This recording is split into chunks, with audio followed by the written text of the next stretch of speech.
Hello and welcome to the Stream of Chaos. We are Chaosium's official Liveplay channel and we're here every week playing Call of Cthulhu. My name is Dave and I'll be your keeper of arcane lore. I'm joined by three exceptional role players, Art, Jackson and James, but before we meet their investigators, let's talk about what you're in for. So on this stream, we're going to be taking Call of Cthulhu books and playing through the scenarios so you can get a sense for like what's inside and what you might want to play at your own table. For this first campaign, we're playing Amidst the Ancient Trees from the Keeper Rulebook, and we're going to be threading in the second scenario, Crimson Letters, after that. You can get your own copy of the Keeper Rulebook at chaosium.com, and we've got links to all of these things down below in the Twitch channel, and also if you're watching on YouTube, it'll be in the description section.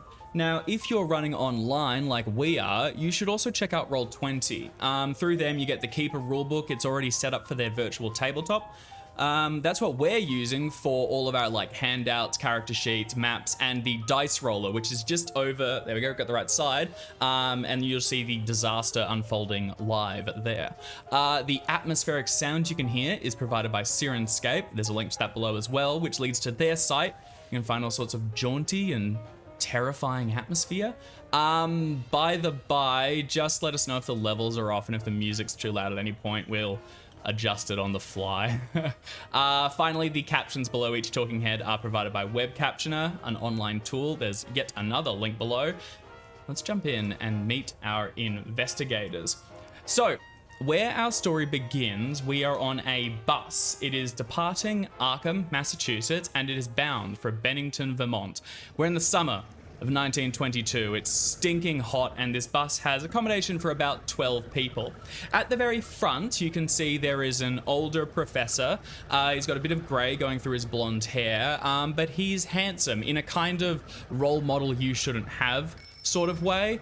Behind him, there is a younger woman.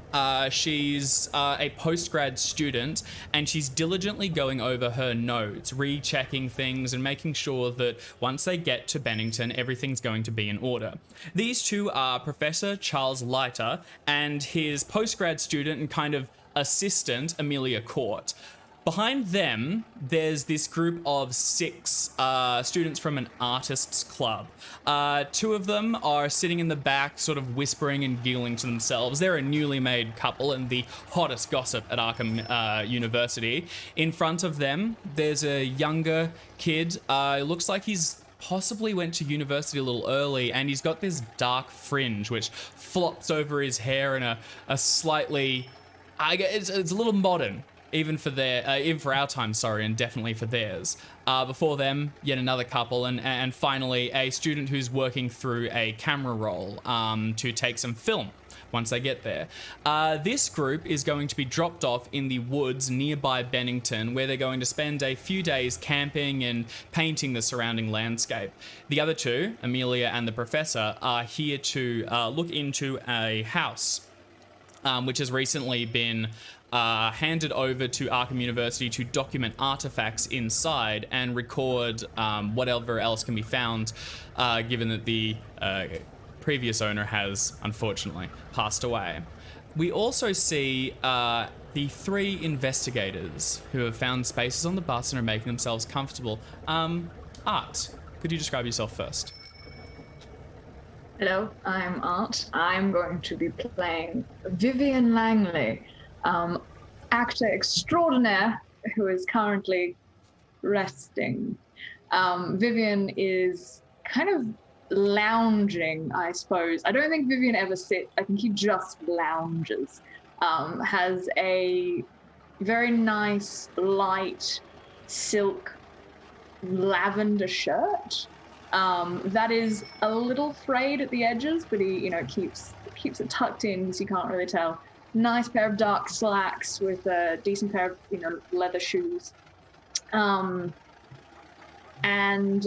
is like holding a silver pommeled cane. He's like absently tapping at the chair on the back of the chair in front of him, which may or may not contain someone else. We'll find out.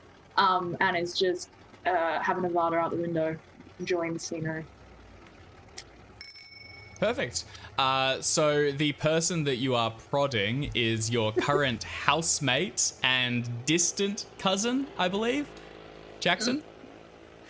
Quite right. Hey, I'm Jackson, and I'm playing Professor Stephen Chase, who is the youngest professor at the age of 31. He's just made it onto the staff at the Miskatonic University. He's very mild-mannered and does what he's told. He's an Arkham native, so he's just kind of stayed in his own lane his entire life.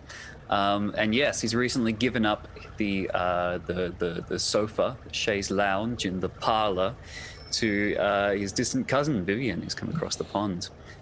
So yes, I believe he's sitting in front of Vivian, who is absentmindedly tapping. He hasn't said anything yet, but I think Vivian knows that Stephen knows that he's doing it. He's just kind of let it go so far. I don't think Vivian's that aware of his surroundings. Oh, okay, excellent. I'm glad to know that. It's not malice. I think this is probably Stephen's first kind of field trip as a professor. So he's got the guidebook. He's got the staff policies and procedures guidebook from the university over in his lap, and he's kind of trying to read it and look down, looking at like the things to do in case of an emergency, while also looking up and kind of frowning at that couple who are I think getting a bit too close to obscene with the public displays of affection, kind of tutting every now and then. But yeah, that's how he's occupying himself. Perfect. And then our final member, Thomas, where are you placed? That's me. My name is James, and I am playing Thomas Ouellette. You can call me Tommy, you can call me Teddy, you can call me Mr. Ouellette. If you call me Fred, I won't know what to do with it. But that's about the end. I'm placed behind Professor Chase, sitting a tall, broad-shouldered young man with an athlete's build. And I've got a little notebook out, and I'm doodling away on some maths homework. Very beautiful mind style. Unfortunately, Thomas is not very good at maths. So he gets through the whole page looking very fancy and then 5 plus 7 isn't 26. Okay, I'll go back, and this is all worthless now. I'm going to fail the midterm. So, Thomas, you're an athlete, right? What is your field of athletic expertise? I am technically I'm a swimmer, but it's not what I want to be. My passion is as a baseball player, and that's what I spend all of my free time doing. But I am on the Miskatonic University swim team. Go Squids! And Go Squids. I'm on a scholarship here from down from Maine, so that's about the best that I can. I got to keep up the swimming if I want to stay in the university under the tutelage of the good Professor Chase. That's right. So I have a question. What we can call you? You said we can call you Thomas or Tom or Ted. Can I call you Chicken? Sure. What? That sounds great. I don't want to say no because I'm slightly scared now. Perfect. I love it. So as Professor Chase, I presume only Stephen to your friends and those Right. and your superiors.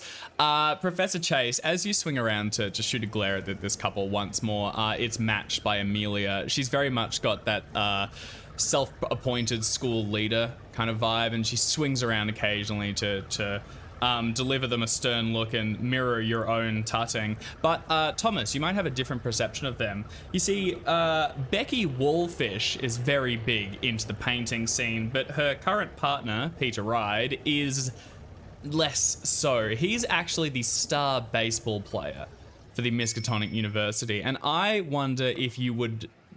what's your approach here? Are you trying to, like, is this it? Is this your big break? You make friends with them here and you're on the team?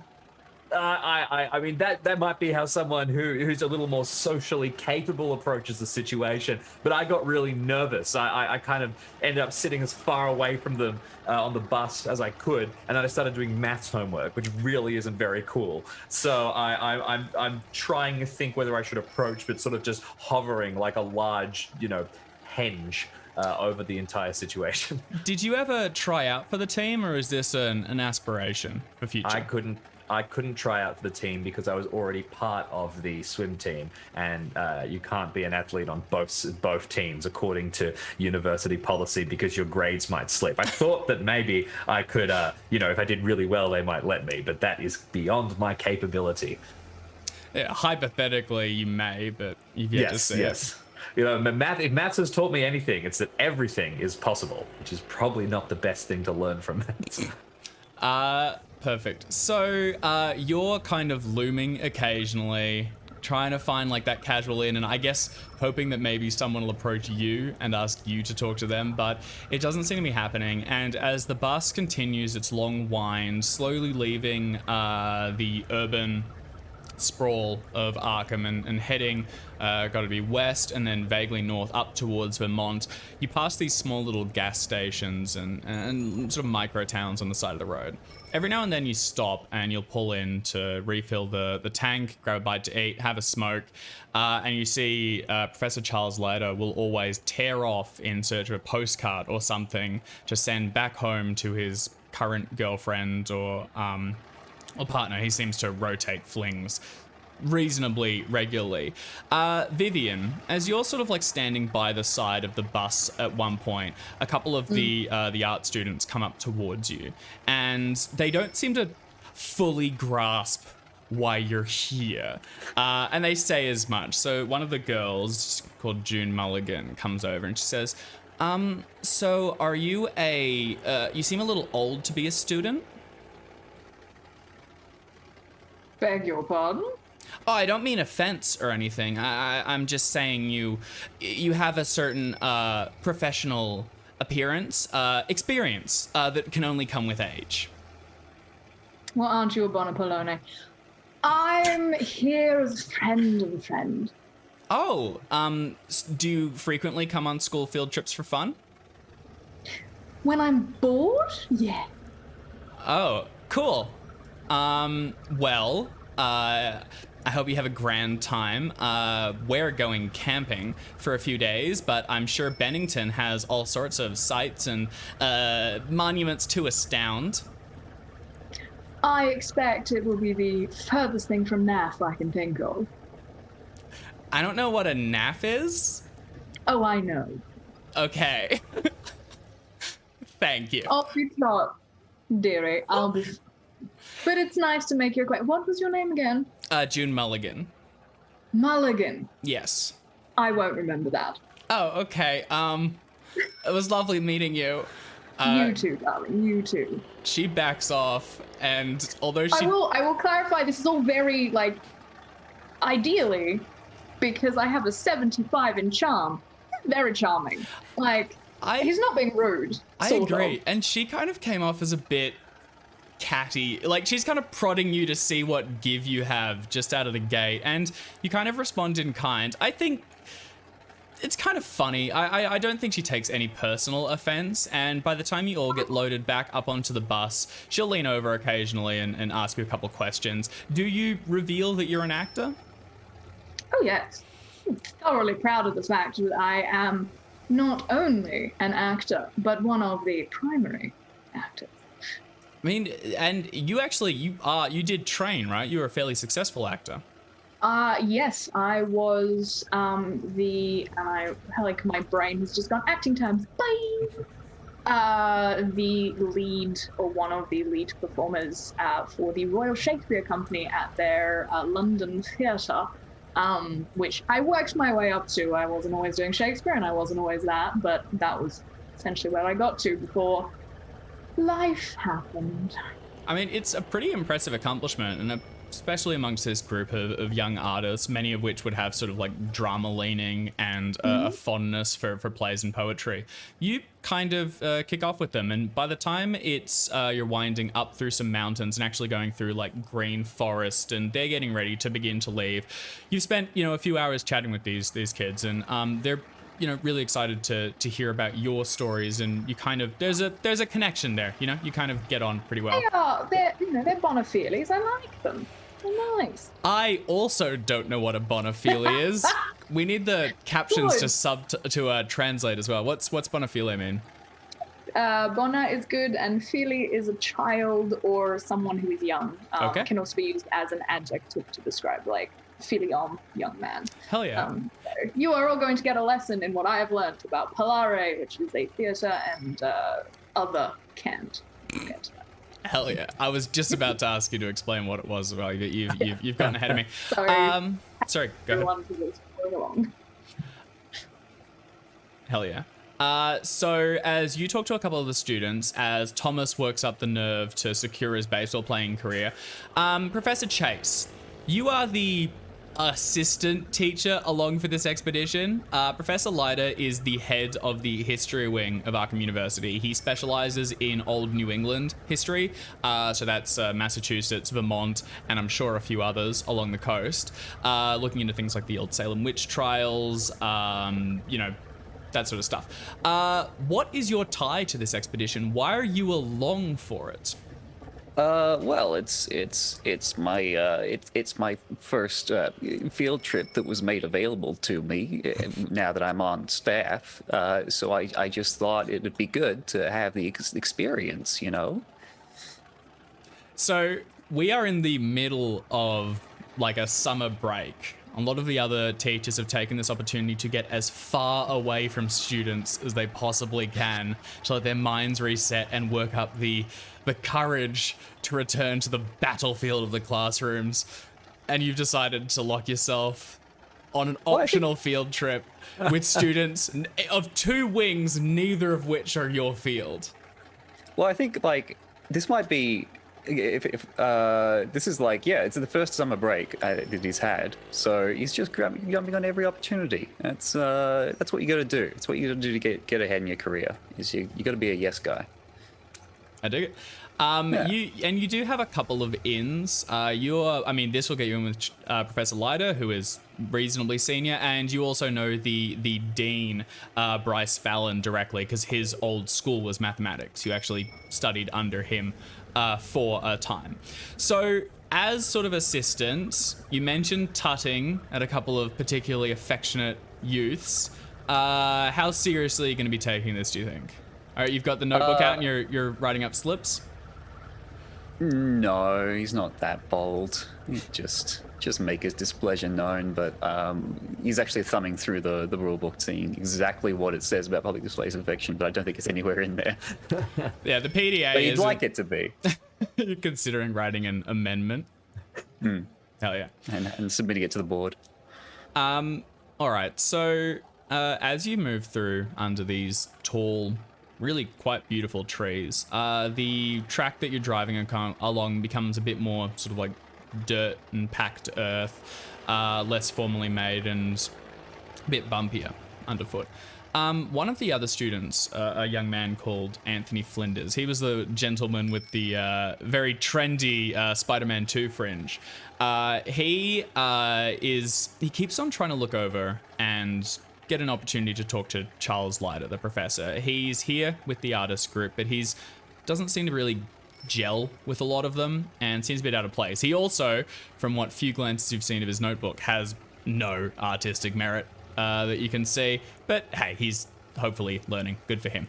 But as he goes up to try and talk to Charles one more time, the bus pulls to a stop and Charles, heaving on the like pull thingy that opens the doors, cuts him off immediately. It says, "Right, artists, this is you, off you get." And they shoulder up their bags and pile off one by one. June gives Vivian a wave as she leaves, and Thomas, you're bumped unintentionally, you're sure, by Peter as he goes past, and then the 6 artists are off the bag, and the last you see of them is shouldering some of their tents and things as they head off into the woods bound north. They'll be picked up in 4 days on the way back when you guys return, but this is the last you'll see them for now. 4 days? Oh god, what did I sign up for? A fun expedition. Sorry, Professor Chase, I cut you off. Oh, I don't like how many times you said the last you see of them, but that's fine. If, fingers crossed, I guess. Who knows? I'm sure it's all innocent. It's all fine. We'll see. So the bus continues into Bennington. It's this just adorable little town. It's all white buildings with little red roofs and signs. In 100 years, it'll look exactly the same. They'll just market it as sort of like boutique and cutesy, whereas at this point, it's just practical and cheap. There's a couple of older, like horse-drawn carriages that go back and forth, but there's a few modern vehicles that are beginning to be scattered throughout the area. The forest you've gone through is a national park, and just as you weave into like along the main road, which is really the only one of any significance, you see a turnoff, and Lighter points up and says, "Up there's the Harp House estate. I tell you what, why don't we get settled in? I might ask the Professor Chase and your two friends to see about accommodation, and unpack, take a shower, and then get our stuff and go up and have a look. We've still got a few hours of the day. I want to get a red hot start on this, so what do you say?" Sounds an excellent plan. Where will you be, Professor? I gotta park the bus, and I might see if I can't get a carton of cigarettes or something before we get on. Excellent. Do you know where we can find some beds? Is there a hostel nearby that you're aware of? He goes, the brochure mentioned something about a set of cottages, I think, for rent. He looks around. It's a small town. You'll find something. And then he opens the thing. All right. Gentlemen, shall we? Oh, and receipts, Professor Chase. Make sure you get receipts. Of course. Unless you want this coming out of triplicate? your own pocket. Best to be safe. Well, that's what the guidebook says, so I better go in triplicate. Yeah. All right, Stephen. That's that'll be fine. Won't let you down, Professor. I have no doubt. But off you go then. And Off I go. And the three of you pile off and out onto the busy streets of Bennington, Virginia. A couple of people give you a look as you go past. They don't get many tourists coming through this parts. And as the bus rolls away to find parking, probably just rolling off the edge of the road and just stopping in some dirt somewhere, you'll get a few people just sort of come by, and they give you a friendly, like, howdy.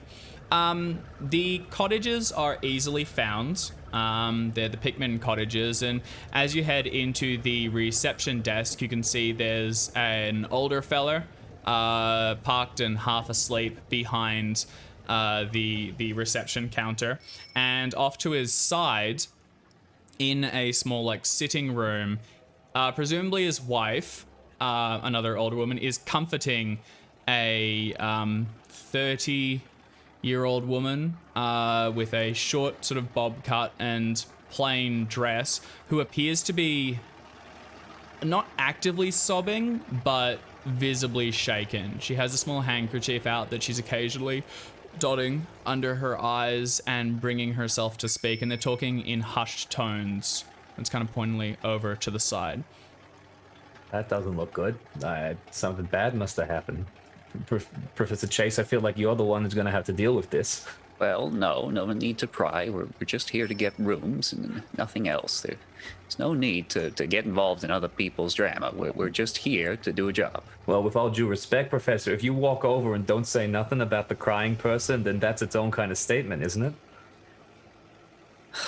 Is it? Look, I'll just ask about the rooms, and if they want to tell me what's going on, then they can. But let's focus on one thing at a time, shall we, Thomas?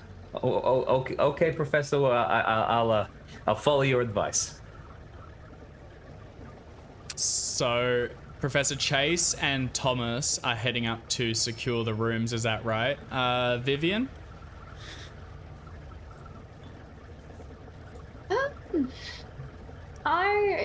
The bus is gone, yeah? The bus is parking. It does not look like a particularly difficult maneuver, so it's like 30 feet that way. Is there something to lean on? Yeah, I mean, there's a couple of pillars towards the center of the room. Lovely. I'm gonna lean, light up a cigarette, and have a bother around. So you're saying you're hanging outside, is that right? Yeah, I'm gonna have a look around. Okay, sure. Can you give me a psychology check, Vivian? As far as looking around, there's nothing that immediately springs to eye. This place is small. It has a little library over to one direction. There's a police station, which you can see there's an old, like, Jeep thing parked out the front of. There's, like, an ice cream store, which looks more and more appealing under the sweltering heat. This place is small enough that it doesn't have, like, a full-blown medical wing or anything. Like, there's no hospitals available. And you're pretty good at reading people. And no pressure, but this is the first roll of the campaign. And it's pretty good. A hard success bodes well for future. Vivian, sorry, just before we get into it, for your character, you're not a trained psychologist, I presume. Where does your background in psychology come from? You just great at reading people? Is it a natural knack or a skill you learned? So I was having a think about this when I was creating Vivian as just like a mechanical thing where spot, hidden, and listen as a looking and listening on stage, it could work, but honestly, when you're on stage and something like you're bouncing off another person, you're getting fed lines, you're responding, you are paying very close attention to what their face is doing, what their body is doing, how they're articulating their words, because if you don't, your response might seem incorrect or flat. So it's more about being able to cue on to those subtleties of human communication, all aspects of it, that is part of the reason he's so goddamn good at what he does. I like that.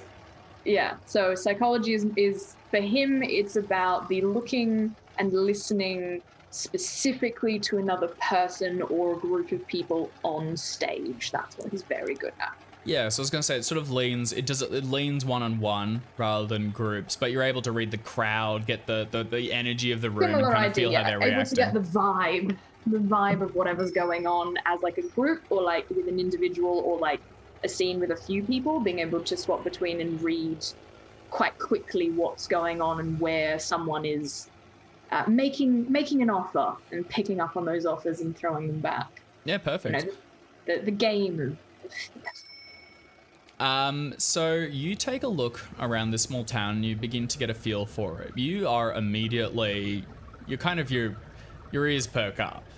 This place is buzzing with news. There is something that's going on, like a current scandal that everyone is talking about. You look around the corner and you see a couple that are just sort of like leaning in and talking conspiratorially.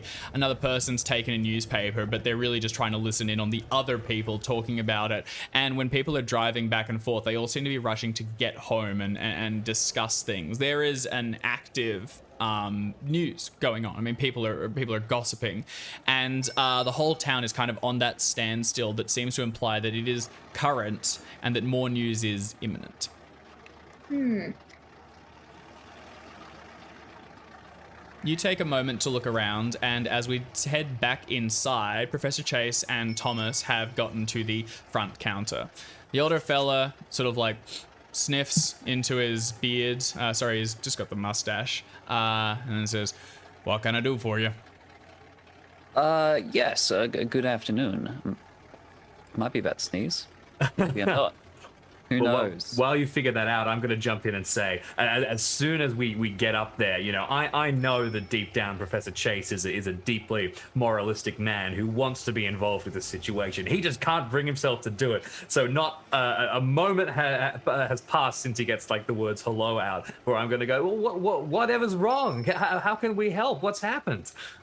And start blundering forward to try and interfere with what's going on with all this sobbing. The old bloke looks over and says, "You talking about Mary?" Yeah, Ted's just awful. Well, she looks very distressed. Her son's caught up in it. Well, caught up in what? We're from out of town, you see. I ain't heard nothing. Just got here. And we were looking for some rooms for the Yeah, we'll night. get to that. No problem. Rooms, gossip, sure. I can do a bit of both. Well, her son's caught up in it, as I said. He's one of the, whatchamacallits, conspirators. Abductors. Abductors? That's, oh. That's right. Really, this is a little more intense than perhaps Tom thought he'd get into. He's going to lower his voice to the conspirator. Abductors? Someone's been abducted? But by her son. No, that's right. It's nasty business. Rich fella from out of town. He came through. He's working or whatever, and he brought his daughter with him. She was taken a few days ago out to the woods. Mary Dobbs over there, and he raises his voice so that she can definitely hear him. Her son's one of the 3 vagrants what took him.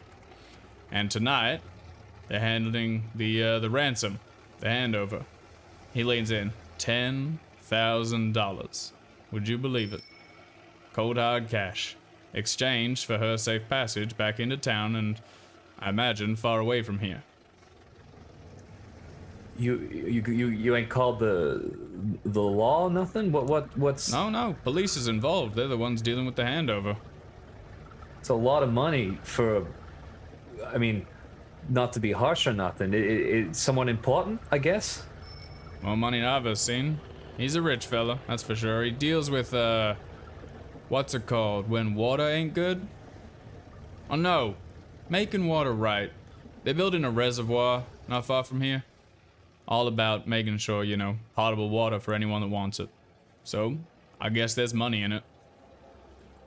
Okay, well, Mary, over in the corner, having heard her name so callously thrown about, has burst back into tears, and the gentleman you're talking to's partner shoots him a glare and then wraps her arm around him and sort of like pats her consolingly. Stephen, you can't help but feel awkward and as if you stepped into someone else's personal matters. I feel like that too, so I'm going to step back and leave Stephen to deal with all of the aftermath of ordering the rooms. So about those rooms. We'd Sure. like some. How many in your party? So all the art students got off, so it's just the 3 of us and Charles and Amelia, is that right? That's right, just the 5 of you.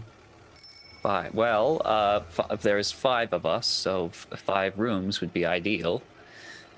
He handles getting you guys set up. They have a few small cottages. He'll rent you 2 of them. There's plenty of rooms inside.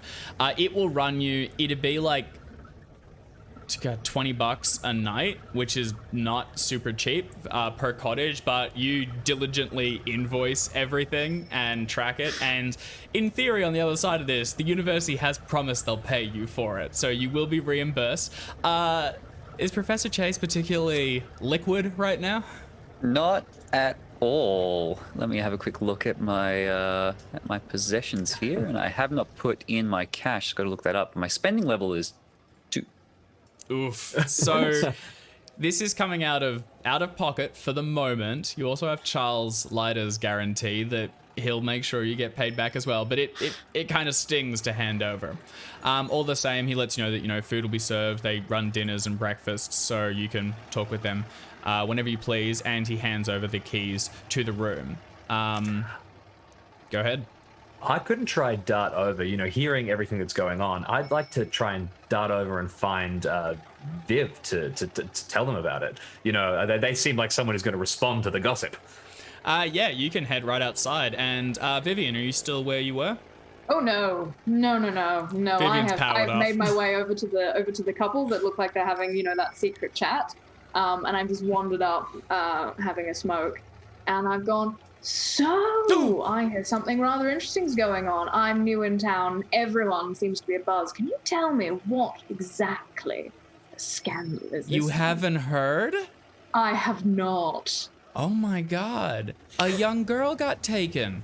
Only 16, straight out into the woods. How's she gonna live out there for so long? There's bears and everything in there. Not to mention the vagrants. What took her? Vagrants? 3 of them, drug addicts each. Worse than the last. And I heard that one got taken up for stealing a car. Theft of a car? Grand Theft Auto? Who would have thought? That's what we'd call it, officially. I ain't a cop though, so, we just call it car thieving. I mean, neither am I, but I do have to play one on occasion. So, what was the young lady's name?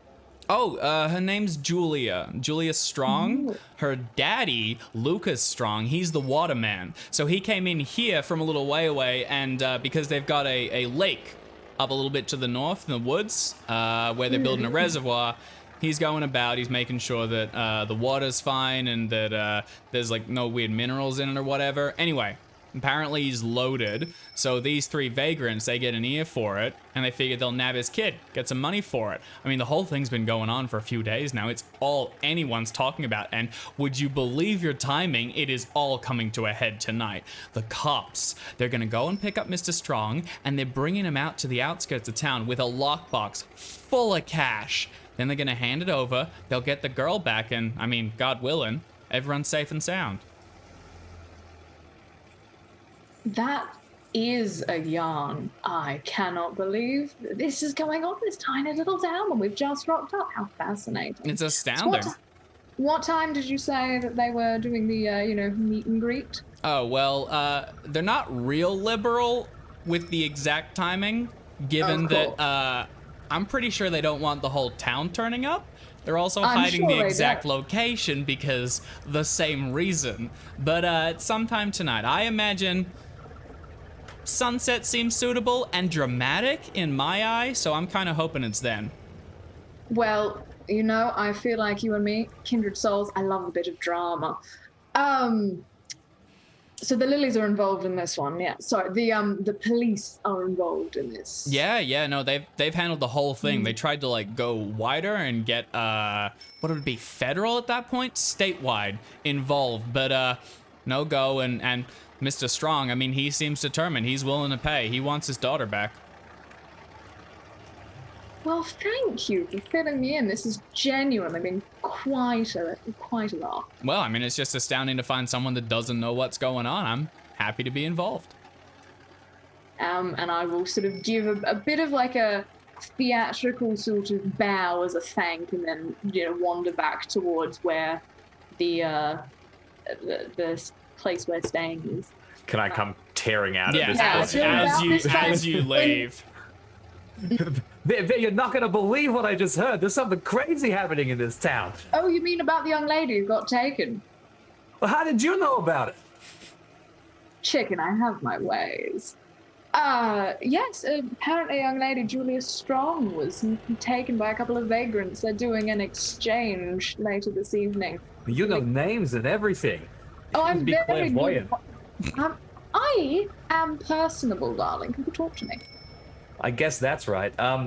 Anyway, the professor's got the rooms inside. I guess we should go back and meet him. But hey, you reckon we can try and find out where this is happening? I'd love to watch. Get a pair of binoculars. Maybe we can climb up a tree and see if we can peek or something. Well, I hear that the gentleman involved in the whole situation, one whose daughter was taken, is going to be paying an awful lot of money for her safe return. So I'm wondering if we don't maybe try and get involved. You mean like try and get like a finder's fee or something? Maybe get a couple of bucks on the side? Look, I don't know about you, darling, but I could really use a handbag. Well, I'm sure I could find a useful one if I was given one. Anyway, let's go. I bet we can convince Professor Chase to get involved. There's nothing else. This evening is going to be boring. We may as well have a shower. It can't hurt. Yeah, whatever that is you said. Now let's do that. What do you call him, Professor Chase? Do you have like another name you call him? Oh, Stevie. Yes. Stevie, really? I will be remembering that. Okay, that is good to note down. Let's go get the professor. Yes, let's go and have a chat with Stevie. So Stevie, you've been I'm given... sorry, you're talking to me? Professor Chase, I'm sorry.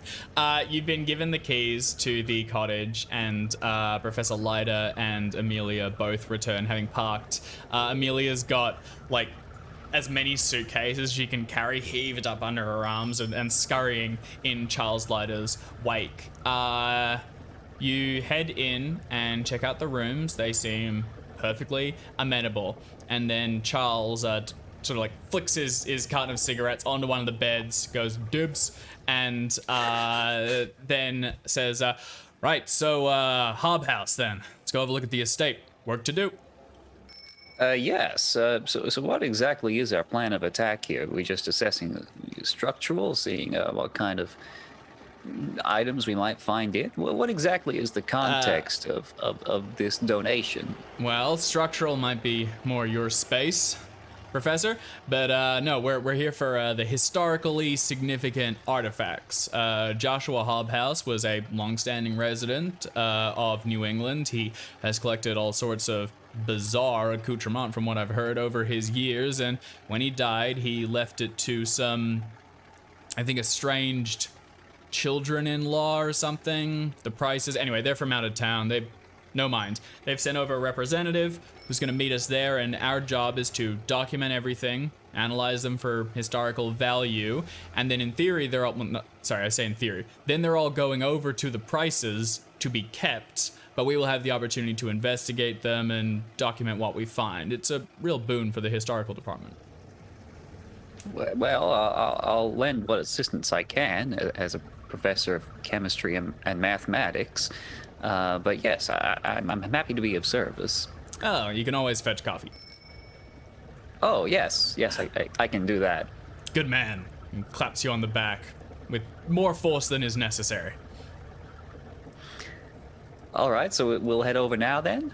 Let's go. Twirls Excellent. one of the keys and heads back out to reignite the bus. Amelia does a couple of laps going back and forth to like drag suitcases into the house. Thomas? Can I have been helping Amelia with the suitcases and trying to be as friendly as possible? One thing I can do, I can carry heavy stuff, so. Yeah, you go up to help her the first time and she goes, I got it! I got it! You want me to get the other one over there then? Fine, but I got all of Professor Leiter's. I'm the one helping. This is my deal here, all right? And then Okay, yeah. scurries out and away, clearly eager to make an impression. Vivian is leaning against the nearest wall and is just watching this happening. Like a look of utter just like, this is fantabuloso. Yeah, Thomas, I mean, you are more than able to get... I'm going to get all of the ones that aren't Professor Leiter's, and I mean all of them I'm going to do in one go. Make Load it up with a stuff. make a strength check. Oh, as no. You I'm pile trying to show everything off. higher and higher, and Vivian, you two, I don't know if it's bemusement or amusement, see that your luggage is right at the top of this rickety ass pile. I've got to show off to Amelia. Okay, let's go. Go ahead, Tom. Yeah, I got it. Pretty good. I got it. It's pretty good. They've brought a number of, they've brought like small filing trays and things that all these like reams and reams of paper for documenting everything, as well as enough clothing, boots, I don't know, 1920s stuff. All their gear looked really heavy, not expensive, to stay for 4 days. So it's an armful, but you staggering get to the doorway, then you have to lower yourself down into like a squat to get through, and then one step after the other until you're able to place it. And Amelia does go, thank you. Oh, it's nothing. It's fine, not that heavy or nothing. Feel a twang in your back from a long distant injury. Ow. All right. Charles heads out towards the bus, and then in a rather demeaning, sharp whistle, calls for his assistants to summon to him. I'll go over and find my companions. Well, Vivian, Thomas, our services are required, and now is the time to pull our weight and lend a hand where we can. We're going up to the Hobhouse Manor now. It's the Hobhouse. It's not the Hobhouse. That is right. House. Yeah. So his surname is Hobhouse. So it's the Hobhouse Estate, I suppose. Estate. Yeah. Manor. I mean, it's a cottage, really, but yeah. Missed an opportunity there. Of the Hobhouse House. Hobhouse We're House. going over to the Hobhouse Estate right now, so but now is the time to pay our way. I gotcha. I need the extra credit. I'll do whatever needs doing. But also, while we're here, actually, just very quickly, I know we're in a rush. Vivian and I wanted to talk to you about a little something. We figured that it might be kind of fun, kind of a learning experience, academically beneficial, to try and stick our noses into what's going on with this kidnapping and everything. Maybe try and see if we can watch like a handover. Reckon that'd be great, like a gangster movie, but in real life. Thomas, what's your major again? Well, you're my professor, mathematics. I mean, which, Mathematics is your major. yeah, you didn't know? Oh, yeah. No, I saw your. I know you're in my class, and I've been marking you for the last year. I wasn't aware that you wanted mathematics to be your major. Well, I'm on an athletic scholarship, Professor. I see. And how does this enterprise tie in? You said it's an academic purposes. You're gonna have to explain that to me, I'm afraid. I'm gonna hopelessly look over at Vivian to see if he can cover me here and come up with an idea. I guess maybe it's something to do with It's all about Denare, lovely. All about Denare. Yeah, that. It's all about Denare.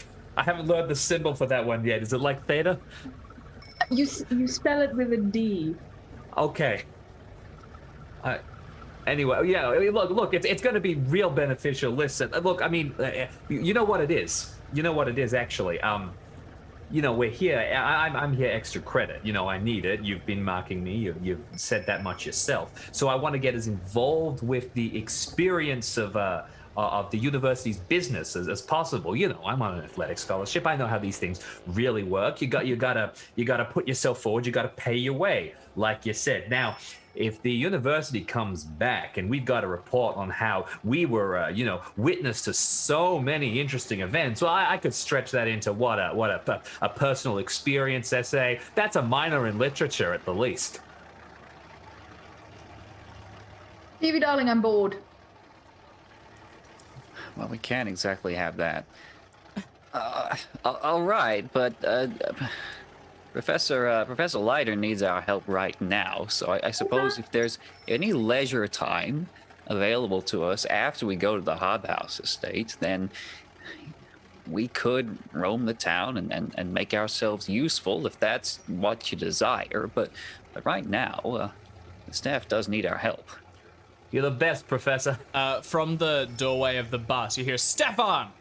Stefan! Are you coming? Isn't it Stephen? Isn't it with a V? Oh, yeah. Oh, He's that's me. for sure gotten his name wrong. Yes, of course, Professor. Just gathering our things. We'll be along shortly. Let's go. Daylight's burning. Daylight's burning. I mean, sun does technically combust, yes. I'll note that down. I think at that point, Vivian will, put, throw a cigarette on the ground and, scrunch it under his shoe and then sort of, just saunter in the direction of the bus. Vivian does not walk or sit. He saunters and lounges. We're just going to establish that as, if I say I walk anywhere, I'm sorry, It's a saunter. Saunter. If I say I sit somewhere, assume it is a lounge. Can you saunter at pace? What happens when you're sprinting away from something horrible? Oh, then you're scarpering. Hell yeah. All right. The three of you board the bus, and by this point, Leiter's revving the engine occasionally. He unleashes the handbrake, and with a jolt, the bus surges back into motion. It drives into the center of town, which is it's got a single tree or something, just enough to make it of note, and then swings in a wide U-turn, scattering some children out of the way, and then goes back the way you came and off up towards the Hob House estate. You drive through the woods. You're heading south in this direction, and it goes a couple of little winding passages, and eventually you get to a long, overrun garden. It's sort of mixed with ivy and wild plant life that's kind of reclaimed portions of the area and clearly hasn't been cared for in a long ass time. In the center, there is this old, rickety, two-story cottage, which the roof is beginning to fall in. You can see the front door is open, and standing in the entryway is a gentleman in a sort of a white suit with I think it'd be a fedora, which he's taken off, and he's fanning himself with it in the pretty significant summer heat. You can see his white suit has significant stains down the front of it from sweat and under his arms. And as the five of you pull up the bus and approach, he has a short conversation to Charles where the keys are handed over, and then he begins to take out like a legal notebook and flips through it. And he says, right, so the Miskatonic University is going to be allowed inside, and you're to document everything, and you're allowed to interact with the objects, but you're not to, I don't want anything going missing, okay? So this is a research endeavor, okay? We're not pocketing anything. I'm going to need initials from you, Professor Leiter, to make sure that this is all under your control, and then I'm going to need everyone else's names, and if you've got them, student IDs would be good, just so that we can make sure that, anything happens, this gets back to us. Charles dismisses him and says, Professor Chase can handle all of that. He's big on notes and numbers. Then he opens the door and heads inside. Amelia scurries after him, and the lawyer, whose name is Ron Mitchell, turns to look at you, Professor Chase. Vivian and Tom, what are you doing? Actually, what's everyone doing, I suppose? Professor, what's my student number? I forget all the time. That's okay. I have it written down in my notebook as well. Thank you. Can you fill out my name? I might go inside and see what's happening. Oh, well, all right. You're the best, Professor. Thanks. And I'll dart inside. Vivian will walk up to the lawyer alongside cousin Stevie, and just say, well, I'm not a student, but if you want my name, it's Charlie Parks, and then just gonna walk inside. He goes, Charlie Parks. Makes a note. Sorry, not with an S, Charlie Park. Oh yeah, you correct him on the fake Charlie, name. Not with an S, just Park. Do you want to actually, can you give me a fast talk check? Yeah. I don't know if it'll work, but we'll find out. Yeah, that's what it's there for. Here we go. Unless you'll allow an acting role. I think this is fast talk. This is trying to just quickly sneak But a he's name past. inhabiting the character of Charlie Park. When you become Charlie Park, then it's acting. For now, it's just fast talk. Yeah, no, done. He jots down the name, and as you head inside, he's left with Professor Chase. Yes, my assistant there, and yes, Professor Stephen Chase of the Miskatonic University. I'm happy to fill out those forms for you if that's what you'd prefer. In triplicate is okay. Triplicate is fine. Yes, I've got a number here that are going to need you to review. It is supposed to be Professor Leiter, but if you're willing to take on responsibility for the contents of both the documents and the house itself, I'm comfortable handing those over. I'll need to witness some signatures. Oh, that'd be fine. I'm happy to give you a hand with those. All right. He walks you into the house, and the two of you will find a spare spot to go over a wealth of documents. So inside the house, this is like a hoarder's home gone mad. There are boxes stacked high, shelves which are creaking underneath the weight of documents, memorabilia, artifacts, all sorts of things.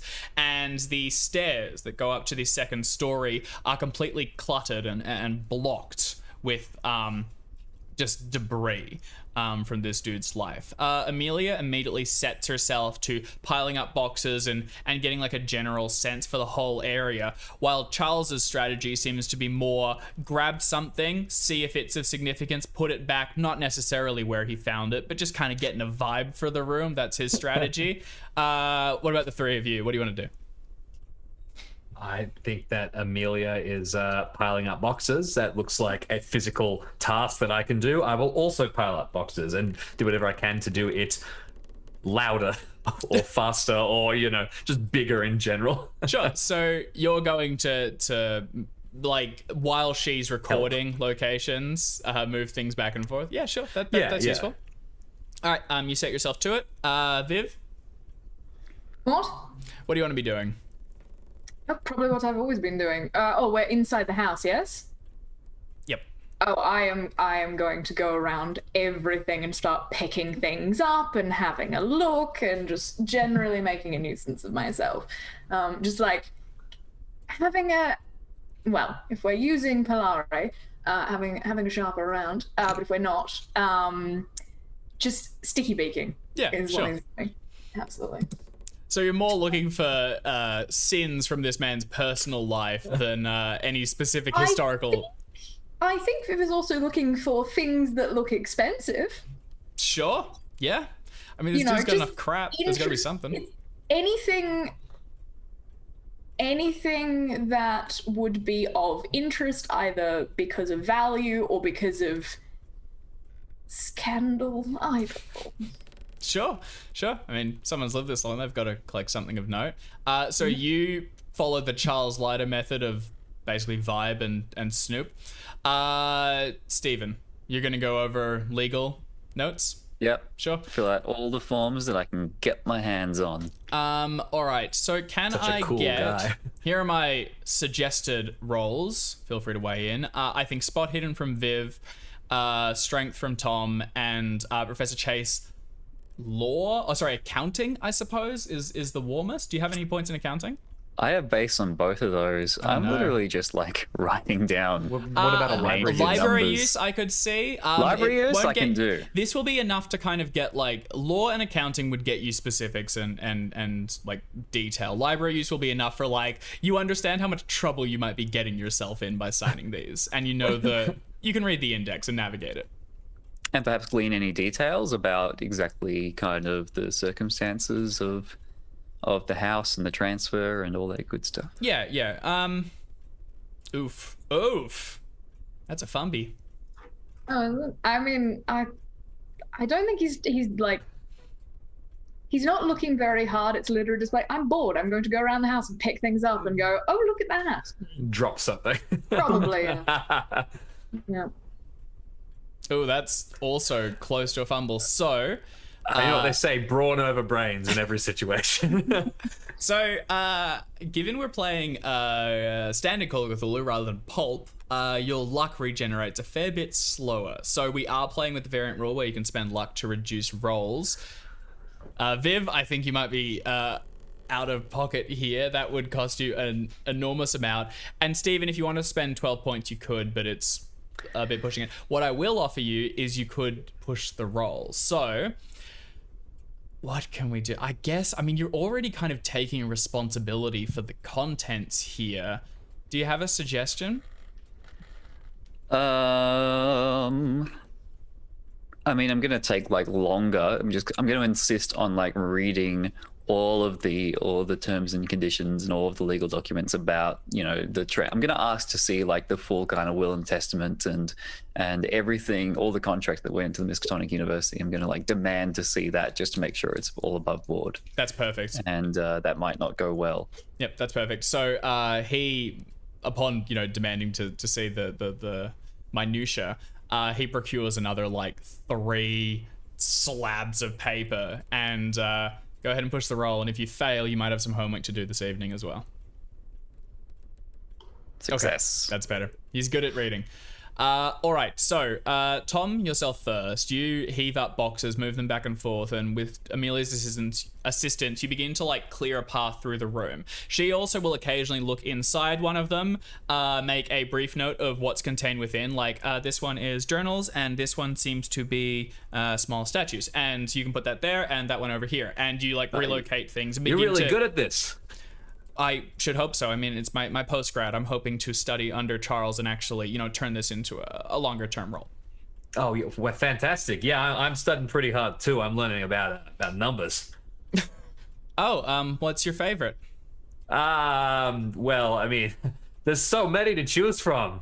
Literally, there's an infinite number, or so I hear. Let's go with 2. I like 2. Cute. And you heave the boxes to the side and make some small conversation. Stephen, you go over the documents which you have been asked to sign, and these should probably be signed by Professor Leiter. This is taking... You would be taking responsibility for the full contents of the house if anything goes missing, if anything is significantly damaged. In theory, this is for the university, but you would then need to talk to the university and explain why something needs to be paid for or replaced because it was damaged. As far as, because you did succeed, as far as the circumstances on it, Joshua Hobhouse never married, never had any children. The relation to the Prices, who are from like just a whole ass other city, is distant and pretty loose. It also seems like the Miskatonic University is getting a pretty good deal here. They have gotten like some of this stuff appraised, and there is quite a lot of value inside this house, both money and, more importantly, historically. He's collected things from years gone by, and he also has quite a few first-hand accounts of events that unfolded in the past. So you can kind of see why Charles is definitely angling to get this opportunity.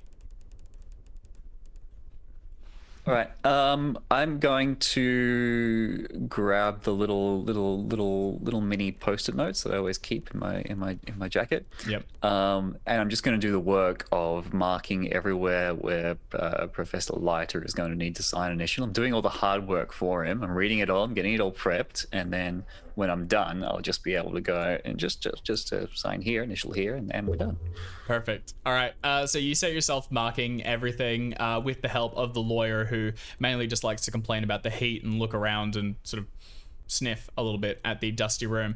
The last that the three of you will see of Viv is, well, presumably they'll come back, but Vivian, you're pretty confident that upstairs behind this barrier of things will be where all the interesting stuff is, and you slowly begin to like pick your way up the stairs, weaving around boxes and things, and towards the upper level. Up here, there's no lights that work, and the windows have been shuttered from the outside and dusty blinds drawn across them. There's a number of doors which lead out to smaller rooms, and each one you kind of snoop inside. One's a bedroom, and the other one's a very shoddy looking bathroom. And as you make your way towards the back, you find what appears to be the master bedroom. Getting into it, you can see there's a closet on the far side of the wall that would hang clothing, and on the bed is an indent along the center with what looks like a rather suspicious stain over the pillowcase. As you suddenly take a step back and kind of realize where you are at the scene of where this man died. Can I get a sanity roll from you?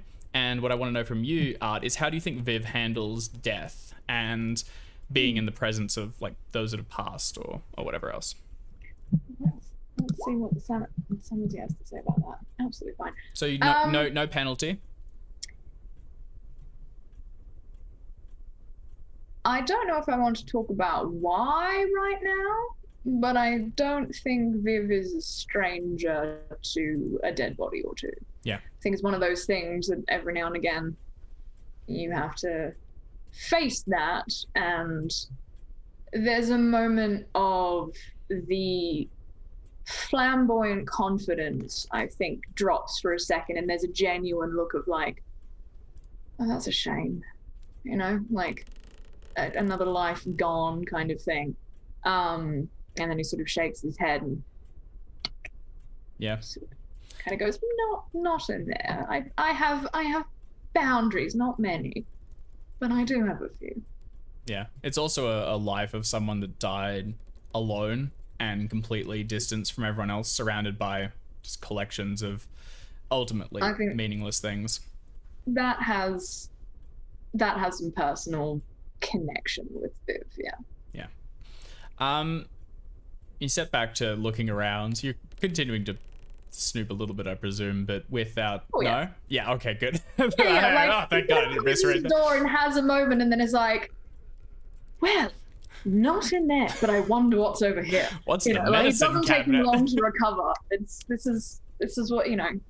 If when you put on an act for a long enough time, it becomes part of you. So I think the confidence comes back very quickly. Yep.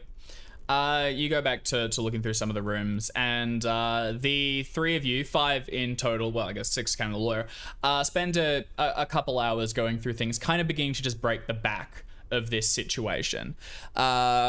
You get Thomas, yourself, and Amelia are able to get a starting feel for how much is actually in the house. You've only just begun on like the main room, and honestly, of the 4 days here, you're going to be pretty pressed for time to complete things as is. Stephen, you document everything, and can I get a persuasion check, or what's your strategy for getting Charles to sign?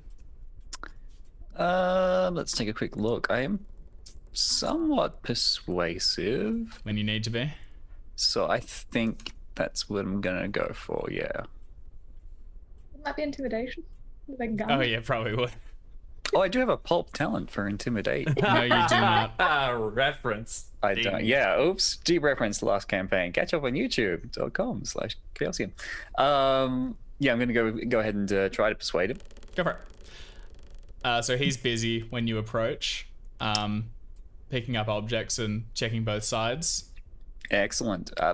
Professor Leiter, I've done all the preparation for you.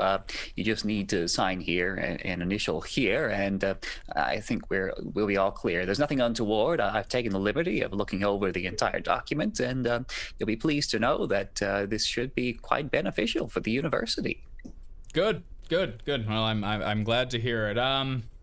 Sure, hold this. And he kind of like handballs the artifact he's currently palming, and you catch it.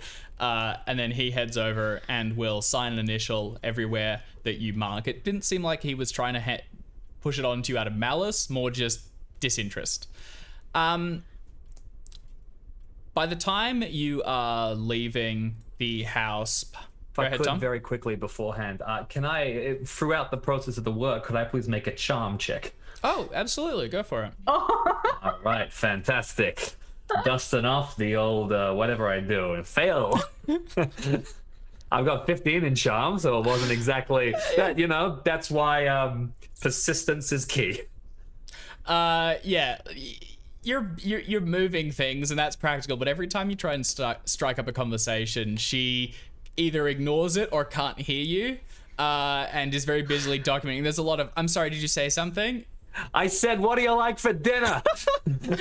I think it's already decided. And then what? Just goes back to working. Yeah, the connection's just not there yet. Is there any opportunity for Viv to have seen this, or am I upstairs doing something completely different? you come down the stairs as you see Amelia just pointedly ignore one of Thomas's attempts to start a conversation because she's got a sticky note and she's marking one of the boxes. Poor little chicken. We'll have to do some work on that one. Great. All right. I'll need it. Oh yeah. So the sun is beginning to set as you head down to the bus and hoon out back towards the small town of Bennington. Charles is very pleased to say that he's arranged dinner for all of us at the remarkable Palisade Diner. And as you pull towards it, it's one of those like retro little, it's got the glass wall and everything. 1920s diner. Inside you can see people serving sort of sodas, drinks, and they do food as well. And as he heads inside, he finds a booth, plants himself, and is beginning to look over the menu and clearly kind of feeling out how much of the university's money can we spend in one sitting, because let's try and crank that number up. The potato and leek soup sounds delightful.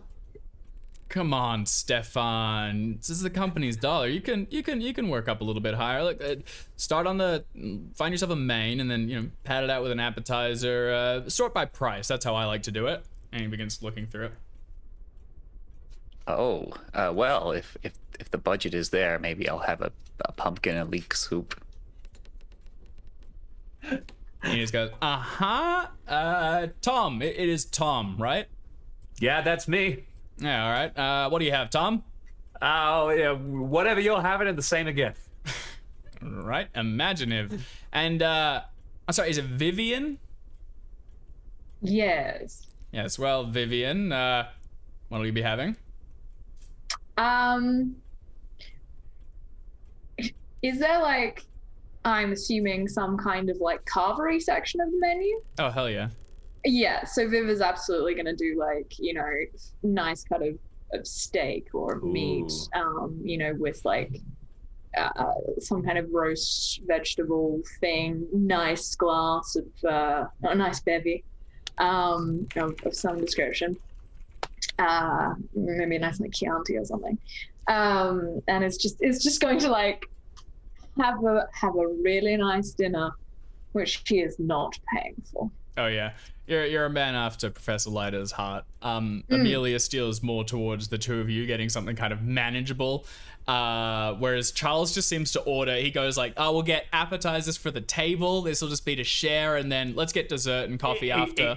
In case there was a miss here, I said I'll get the same as Oh Lighter, shit, you're and right. then the I same forgot. again. So I very much like whatever you're having and double it. Was I'm sorry. Yes, you did. I missed the doubling. Okay.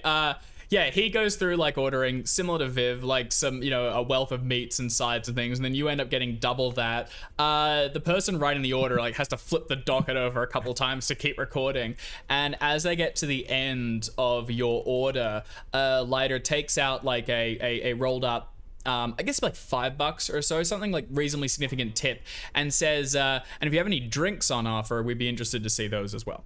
Hands it over, and you were after like a wine or something, Vivian. They do have, given that we are in Prohibition, there are drinks available, but you kind of need to grease the wheels a little bit. And Lighter will get himself a beer, and for Tom as well, and whoever else is interested in it. I get the feeling that Vivian and Thomas are all right with a cheeky bevy. Amelia's not thrilled about it, but going along. Professor Chase? A glass of milk? Sure, sweetie. And it's procured. So you spend a little while, enjoying your meal. Prohibition. Viv is not impressed. No, because you're Like- from across the pond. Oh yeah, like what do you mean? You don't? Why? What milk? What? Good lord. It helps settle my stomach. How? The only time I've had milk after an evening, it's done the complete opposite of settling my stomach. Well, different strokes and all that. Really? Don't worry, Professor. I bet in your younger days, you were wild about, weren't you? Out in the town every night. Oh yes, sometimes I'd enjoy a glass of warm milk with my dinner, and that put me right out. Didn't.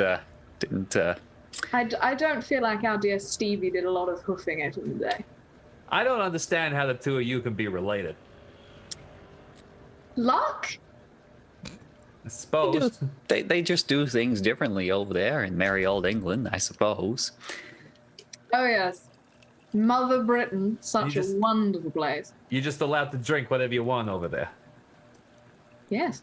Ah, that's great. I mean, obviously, what you can afford, or what you get one of the deadheads to afford for you. Depending Sounds clever. I suppose it's also a case of the character of the city you're in.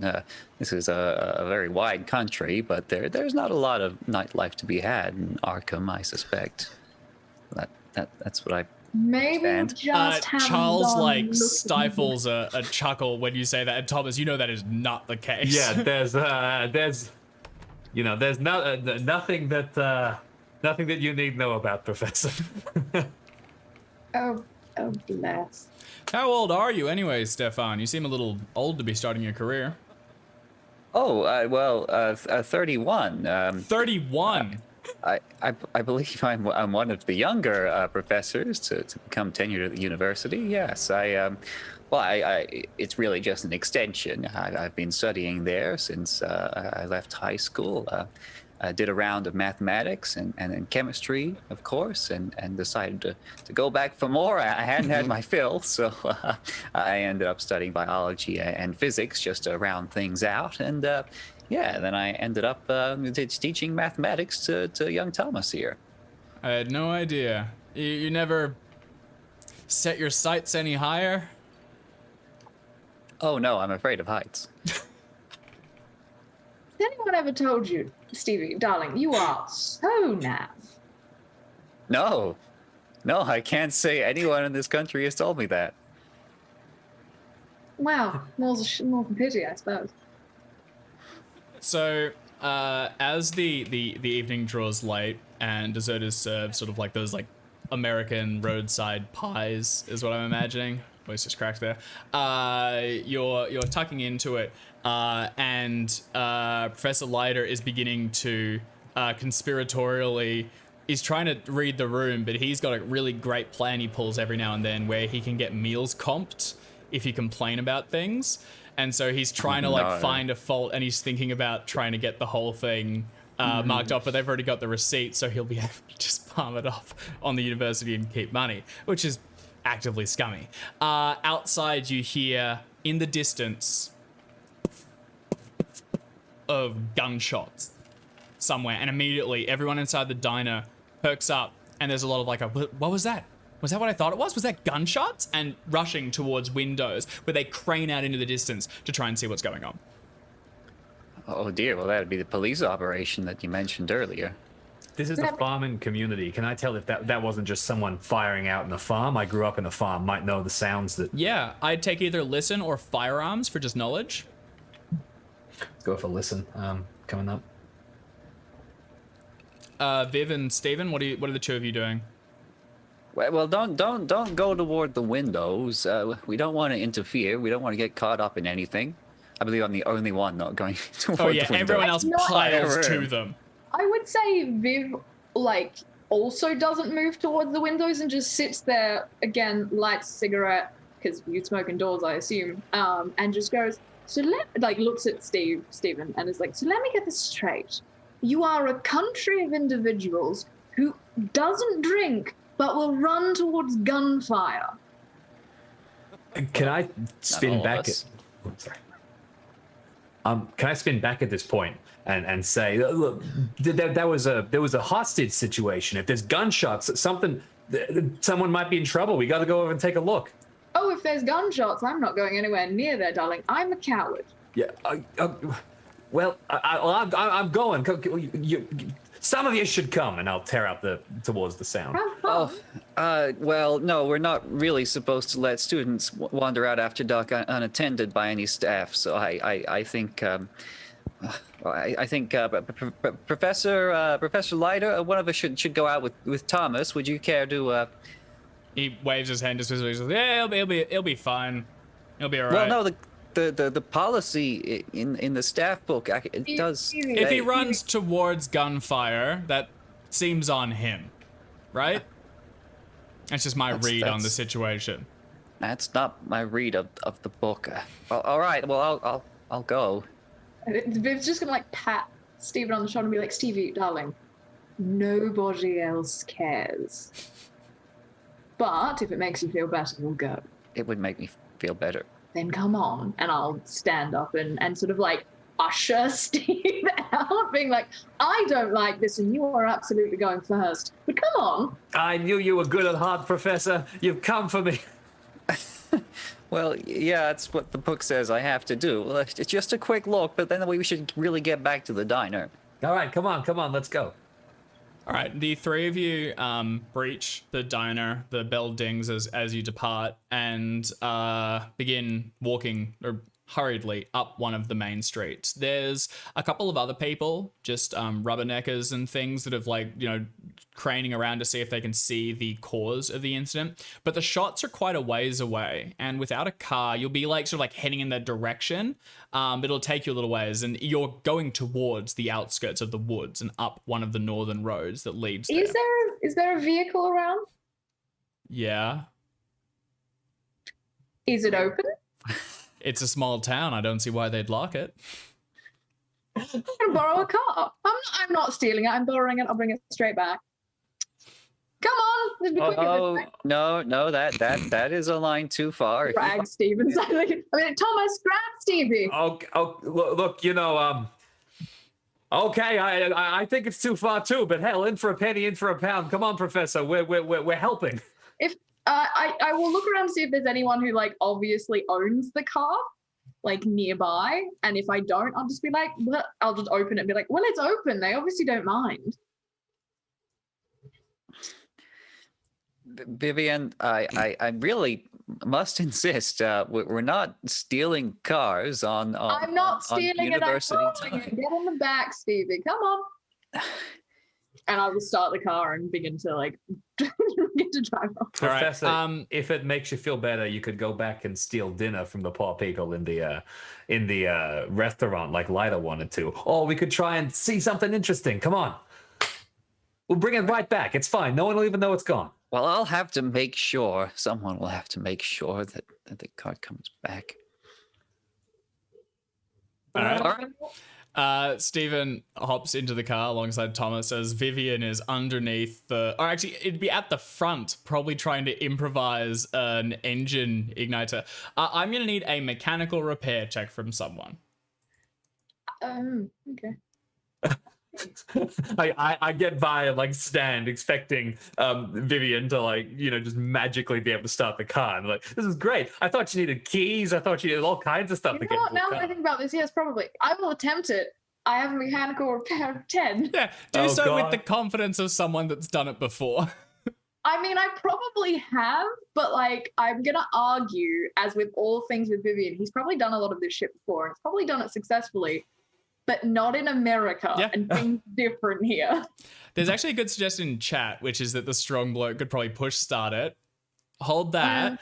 Thomas, if you want, you can make a strength roll and give Vivian advantage.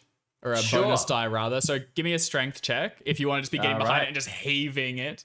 Let's go. Let's go. Let's go. Let's go.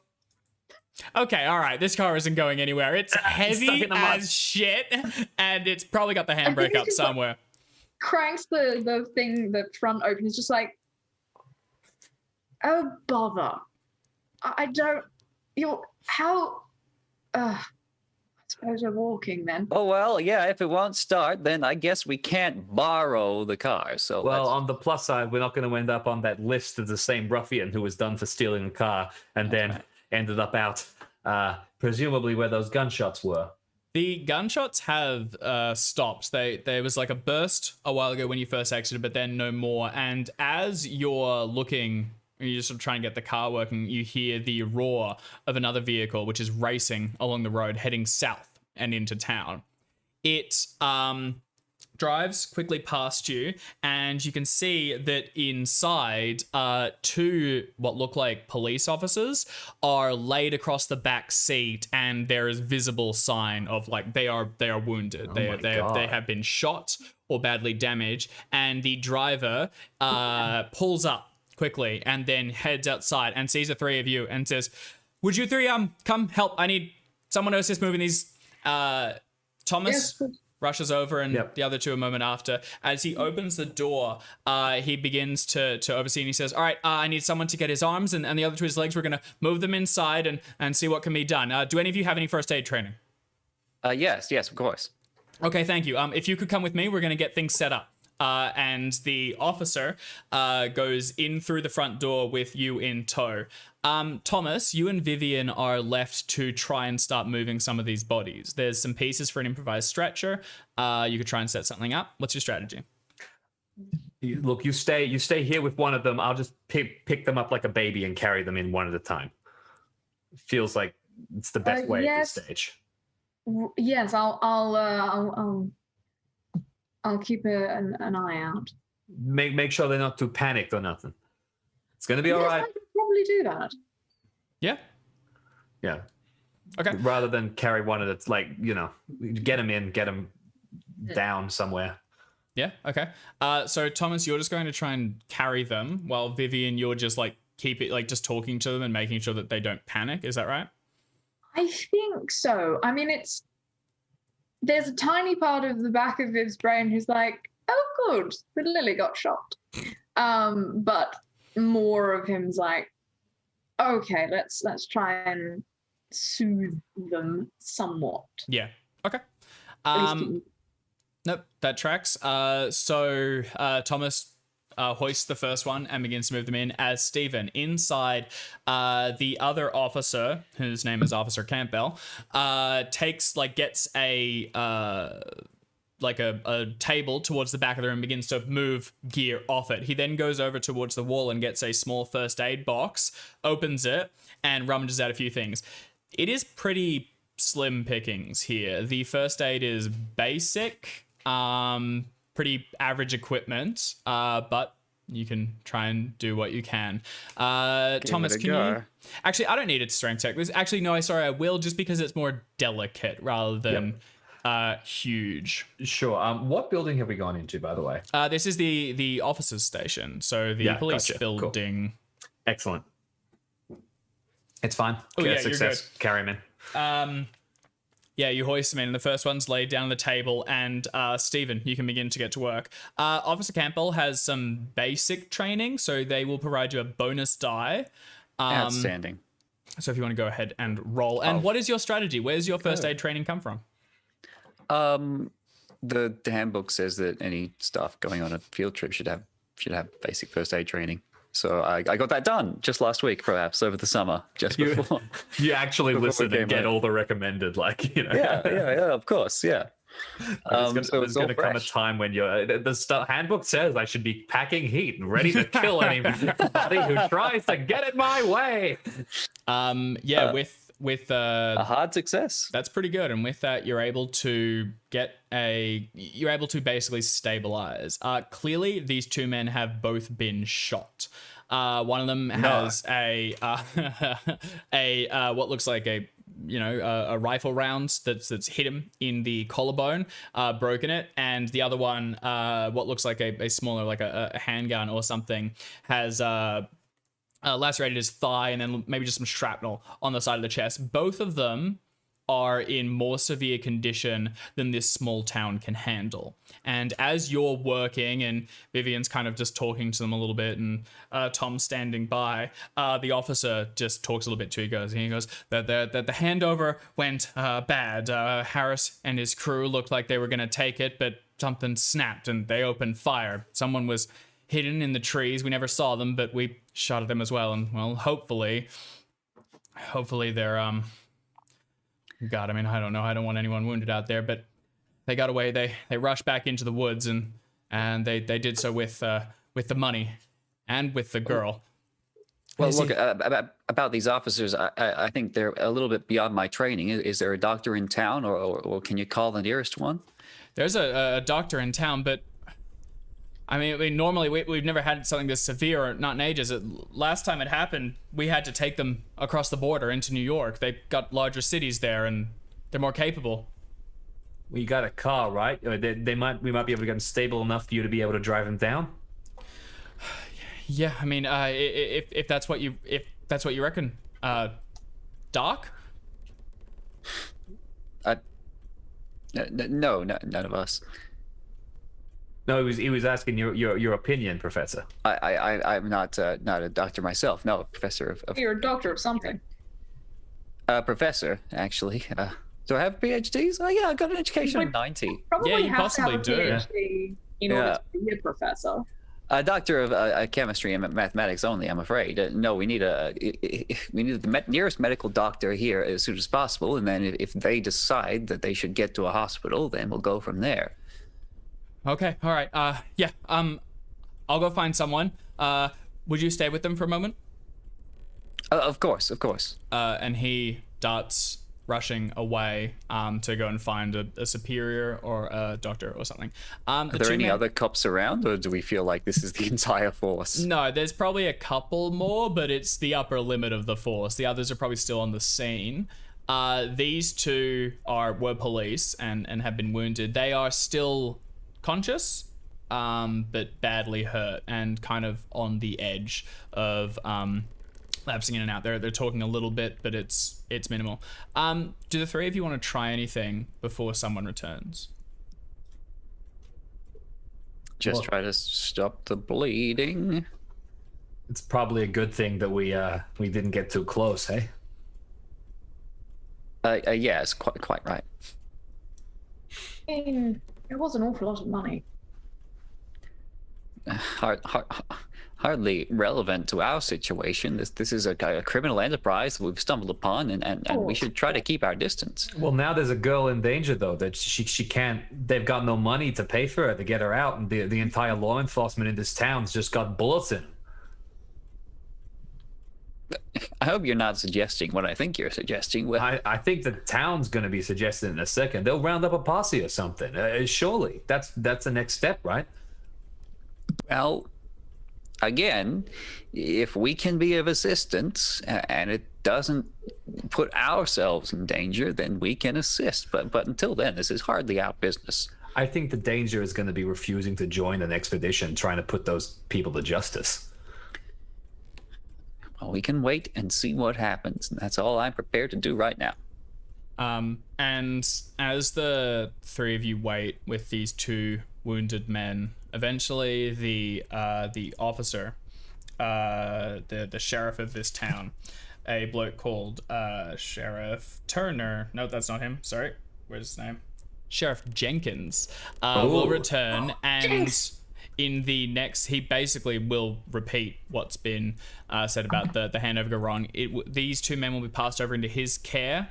A doctor will see to them, and shortly after, they will both be rushed over the border to Albany in New York, where they will need to go to a full medical hospital where they can deal, and they'll need to go into surgery. Lucas Strong, the man whose daughter was taken, is also present and visibly shaken, although he does not speak. And as suspected, Thomas, in the next day's morning, a posse will be rounded up, and a fee of $25 is promised to whoever a day to whoever will aid in the hunt of Sidney Harris and his gang, and $5,000 is promised to whoever can safely return Jane to her father. It will also be added, probably by Amelia, because she cares more than the professor, that the artists were last seen heading up into the woods, where now armed, deranged gunmen are tearing around and terrifying the locals. And we are going to take a short break here, and we'll pick back up in 10 minutes. So, thank you everyone for watching. We'll leave you here and see what happens next. Very, very soon. Hello and welcome back. I didn't even need to go to that screen because we're going to jump straight back into the second day of this scenario. So I guess I should run past the three of you first. So this gunfight goes down on the outskirts of town where two policemen are shot by Harris and his gang in what was supposed to be a handover that went wrong. So do you want to do anything in the first night? You can catch back up with Charles and Amelia. Otherwise, there is going to be a posse organized the next day in the morning, and the intent is that they will be paid to go out and into the forest to find out what happened with, first of all, where Amelia is, and also to basically take Harris and his gang and bring them back into town for justice. I think that Tom is a little shook by this whole thing. You know, he grew up on a farm, so he's no stranger to seeing animals killed, but, you know, that's a very different situation and sort of active violence in that way he's not particularly familiar with. So he's a little tense. He was trying to charm Amelia throughout the day. I think that he goes to speak to her again, but this time as a kind of, he needs somebody to talk to, like just as a kind of like a vent thing. And then not anything in particular beyond that, aside from trying to get a good night's rest. If possible, though, I would like to see if the woman who was crying at the side of the boarding house when we came in, whose name I've forgotten, is available to have a chat with. Yeah, so that's Mary Dobbs. Mary Dobbs, so, the mother of one of the gangsters. Yeah, so if you wanted to talk to her, actually, for her, I'd need a spot hidden check to try and locate her. And for Amelia, you can definitely talk to her once we all head back to the cottages to retire for the evening. While you're doing that, Stephen and Vivian, any plans for the afternoon? Oh, nice. Evening, night, really. No, just do what everyone else says. No, well, no, hold on. If Thomas is going somewhere, then I have to accompany him. Okay. It's after dark. So, yeah, unless Professor Light is going to do that. No, absolutely not. In that case, I think, as has been established, where Stevie goes, Vivian follows because he's bored. And he's just like, oh, going for bit of a walk. Okay.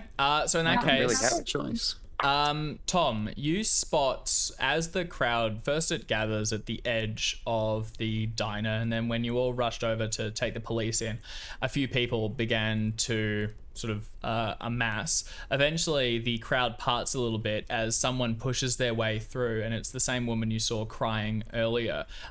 She's now like white with shock and horror at this whole situation, and she comes through and she goes, Sheriff, is my boy okay? Is he okay? And the sheriff's inside dealing with other people, so it's you that she runs into first, Tom, having just sat down after helping bring the people inside. Your boy's fine. It's fine as far as anyone knows. They brought back two police officers, both shot. As far as anyone knows, they're the only people who got injured. There was a gunfight? What? Why did they shoot him? Why did they have to fight?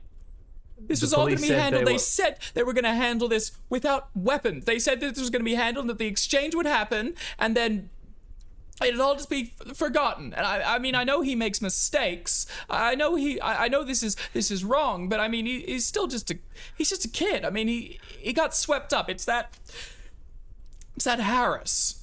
Is that Harris? He's a degenerate, and he leads the other. My Christopher, he only followed along. He's a good boy. He's a good boy.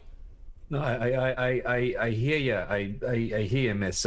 Look, for what it's worth, your boy sounds like he's fine at the minute, as far as anyone can tell. But you don't know?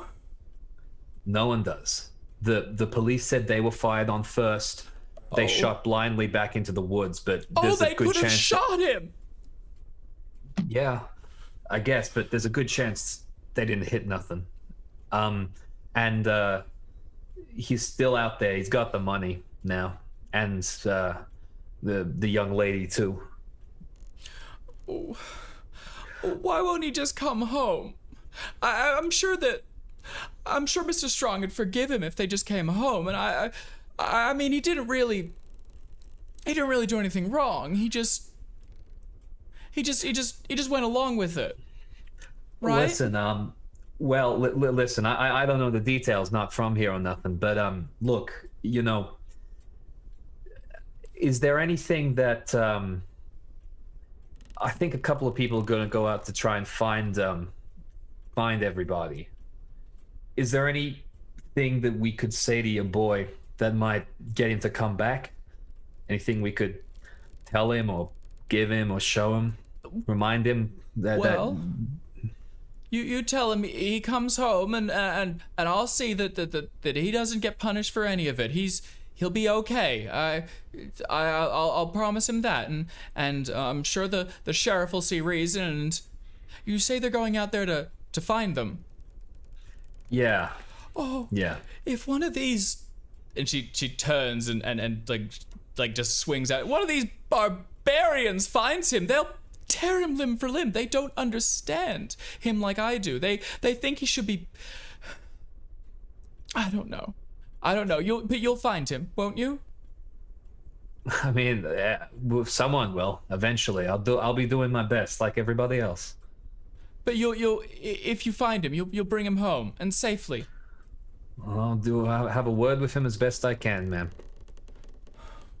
Oh, this has all gone terribly wrong. How did he meet Harris?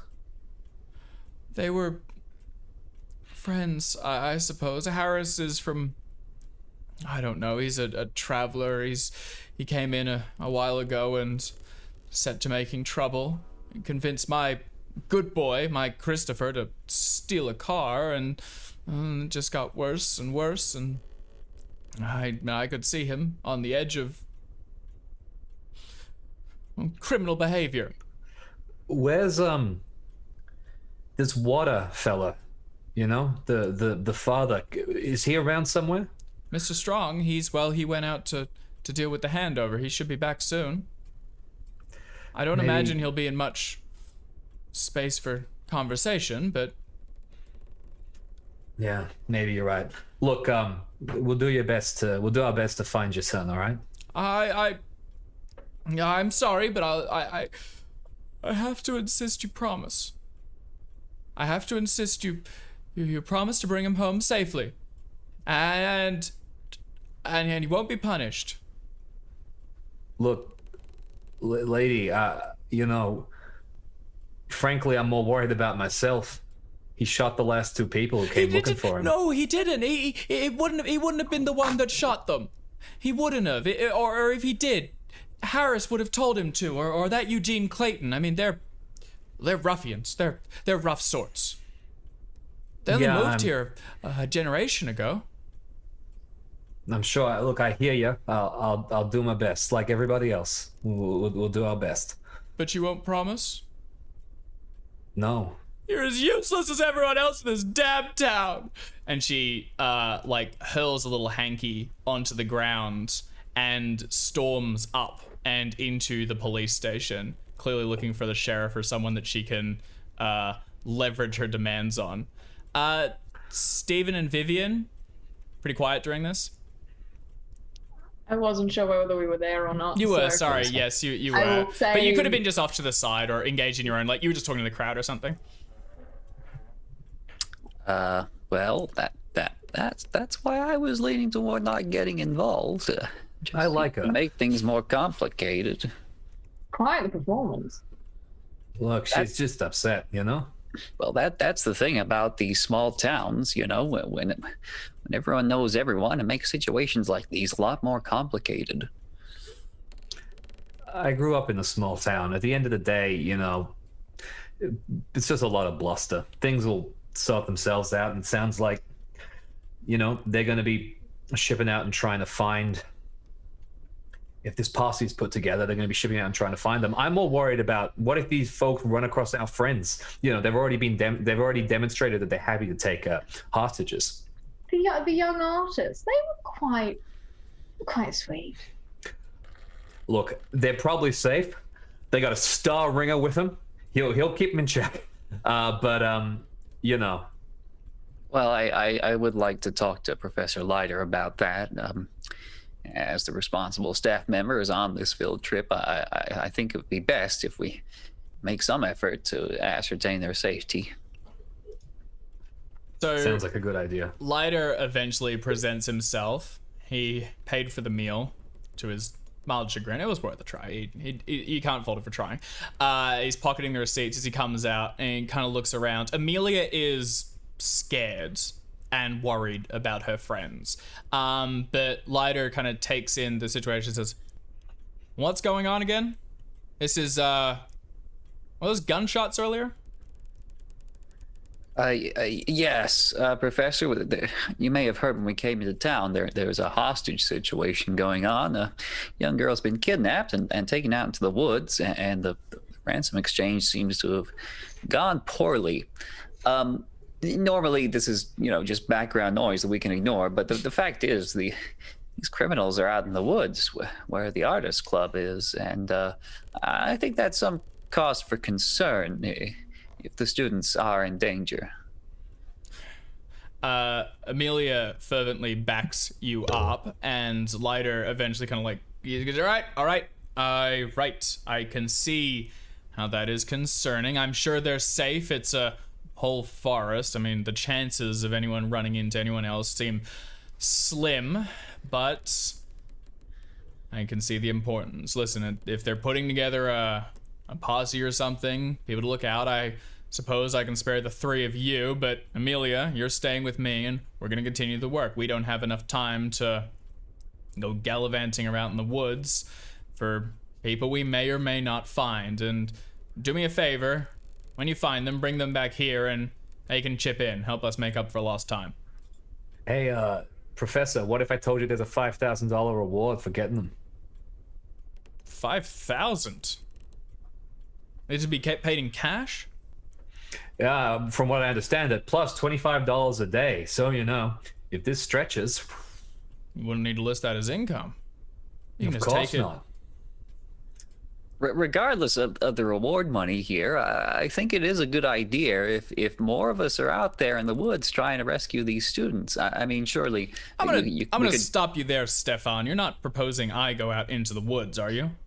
I think more hands would make lighter work, and I really don't want to explain this to the head of field trips. Puts a hand around you and wheels you just enough away from the group so he can like lean into you a little bit, and he goes, Stefan, listen, I know you're new to a lot of this, but the Miskatonic, the university took a real risk in getting this whole situation squared up for us. All right, they took a gamble on you and I with this. All right, they pulled a lot of strings to make sure that we were able to look into this house, we were able to document, and that we'd get a chance to see these artifacts and bring them home, back where they can be studied.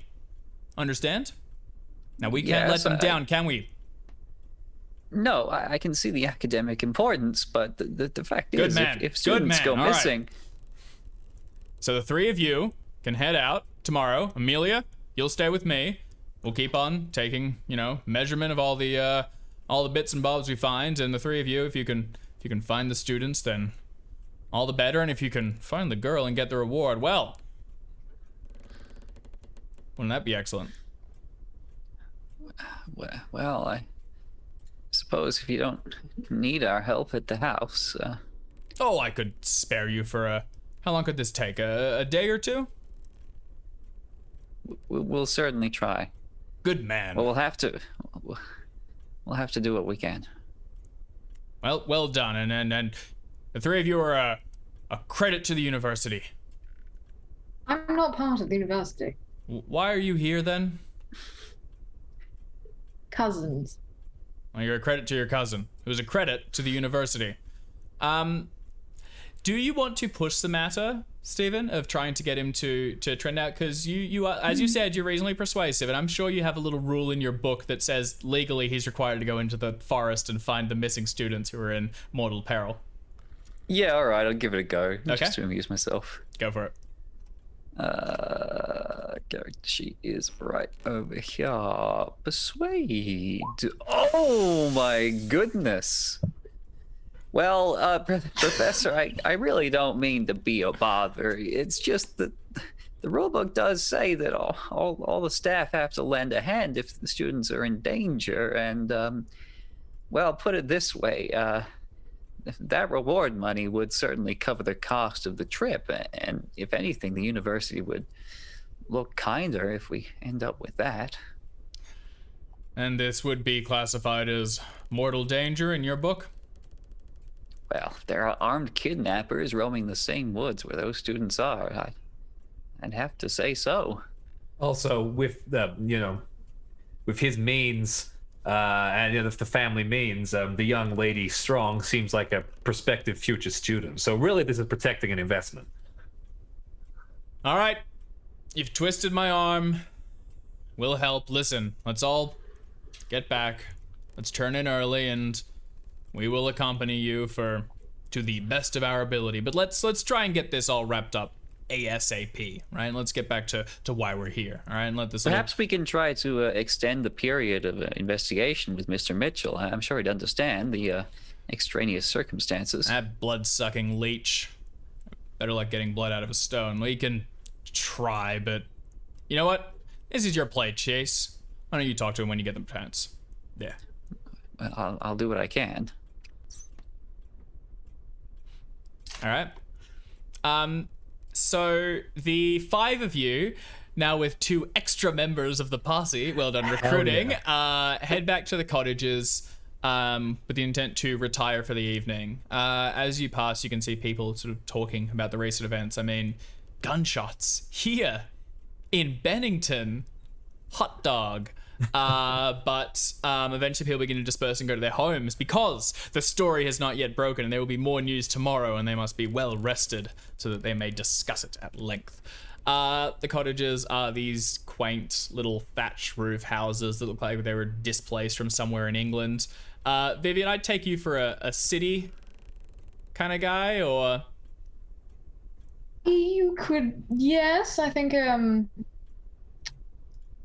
depends on what you mean by city, but definitely city in its larger context, yeah. Yeah, so I think like this isn't exactly like, oh boy, just like at home in my quaint little cottage house in jolly old England. But that's kind of that's the aesthetic they're going for. Standard flower for a thespian would be a probably attic board house kind of thing. Maybe like a nicer room and then in like a lower floor, not quite attic given his circumstances at the time. But it's certainly more comfortable than some of the places he slept. Oh yeah, by a lot. So you've been given your own room, Vivian, given that you're not necessarily associated with the university and they don't want to bunk you with someone. Stephen and Thomas, you're going to room together, and then Lyda and Amelia have their own rooms separately as well. Late at as you get in, everyone's heading around to retire. But Thomas, you get an opportunity to talk to Amelia. She's unpacking her things and kind of going over it a lot, clearly going through kind of like a rhythm to center herself, and she's clearly scared. I try to process the situation with her. I guess, would this be functionally pushing a charm check? I'm not trying to be sleazy and exploit a situation to be charming, but I think that mechanically that's probably the situation, right? I don't think it's pushing it so much. I mean, we're in a different environment now. It would be just re-rolling. Go ahead and make a charm check. As you...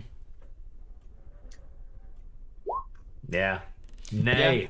Yeah. I think you talk to her a bit, and she vents a little. This is bad, and she's really concerned about, she wouldn't necessarily call them their friends, but I mean, these are university students that are just out there in the woods. They have no idea what they got into. And I mean, to think that there are gunmen, I mean, I've never been so close to danger before. I mean, Arkham's got problems, sure, but nothing like this. And I mean, I'm glad you're going out to find them. And I'm glad Professor Chase convinced Professor Leiter that we can go as well, because I want to help, and I think it's the right thing to do. No, I hear you. It's good. Look, we'll find them. It's going to be fine, and don't worry about your friends. They're going to be okay. You know, good head on his shoulders. You know, he'll take care of them. Yeah. Well, I hope so. Good night. No, leave. And she retires. The next morning, you have a beat or two to prepare yourselves just to get dressed and everything, and then the town is assembling back at the police station to discuss the organization of the posse and to kind of like set up areas where people are going to go and search. By the time you get in there, there's quite a few people that have come out of the woodwork to join this. Looks like the town's kind of rallied around it and are looking to help. A lot of the police were injured. Well, again, like the police force is probably only 5 or 6 strong. 2 of them were wounded. One of them had to take them back to town, which leaves them a bit short-staffed for this particular expedition. There has been a breakfast spread laid out by the same woman who works the diner, and people are sort of like going along with a little plate, getting a bit of eggies and bacon and things, and tying themselves over before everything kicks off. The woman whose boy was involved in the affair, Mary Dobbs, is not present, but you can see the officer that you spoke to briefly last night, who was the one that drove in the 2 wounded officers. Otherwise, what are the 3 of you doing? Are you just kind of mingling? Are you waiting patiently? What's the vibe? Well, we need to make some preparations, some equipment, some supplies to head out into the woods. Yeah, all that kind of stuff. Thomas, are you much of an outdoorsman yourself? I mean, I grew up in this kind of area, so I mean, I don't know it well. It's not like I'm going to be leading us through the woods, but look, if we get stuck out overnight, I can probably make sure we don't freeze to death or nothing. If we could get a horse, lightning fast. I used to race. Well, that may not be much good to Vivian and myself if you're so inclined. You'd be surprised. We get a couple of horses. I can show you just how to lead them straight along, and we'll be a lot faster. Really, it's how, well, it's how people used to hunt back in the old days. It's smart. You're looking for someone, you want a horse tearing through the trees. Plus, means we're quicker than them. Means we can get away from them if we need to. It's the smart play. Well, all right, if we can procure them. What about camping supplies and rations and whatnot? It couldn't hurt. But look, Professor, Vivian, maybe you're in a different boat. But I got $2. Oh, I got my numbers wrong before I went into the bin. I have $10 Oh, for spending luxury. limits. So, Yeah, so I have $2. That's not my spending limit. That's how much money I have. I have $2. That's got my cash. 40. I got 40. Teddy, darling, if I'm trolling for a ride, it's not going to be a horse. Okay, fair enough. You also, even with a horse in these thick woods, you could possibly do it, Thomas, because you're pretty good at riding. The other two would struggle just to keep up the pace. Okay, fair enough. Well, if you want one for yourself, No, best we stick together then. I mean, we could maybe take one. Look, it's tough. We'd have to barter with somebody to get a hold of it. Best we all stay on foot together, huh? I think so. And if we can carry maybe a tent or so and something to make a fire with. Actually, you know what? If we can get one, if we need to bring back either somebody wounded or somebody uncooperative, a horse wouldn't be foolish. But we'll see. So a tent and some camping supplies. I hate to be, pardon me. Sorry, I hate to be, sorry about that. I hate to be crass, but a firearm, something like that, might be helpful. If you know how to use one. I mean, I've always got this, and I'll just like tap my cane on it on like my shoulder. I guess you could whack someone with the cane, right? Something like that. Get into a Barney always works for me. In the barn? Well, okay. Well, you're the expert. No, I'm not. But that's doesn't seem to matter. The breakfast gets drawn to a close, and Sheriff Jenkins heads up towards the front. In tow is Lucas Strong. Lucas Strong's a large bloke who's clearly more used to city living than out here. He has adopted some of the more rural affectations, like a plaid shirt, which looks like it doesn't really suit his style. And he is thumbing over a silver lockbox in his hands, presumably with money inside it. The sheriff is an older sort of like country sheriff, the kind of person that just isn't used to this sort of thing and is dealing with it as it comes and is way out of his depth.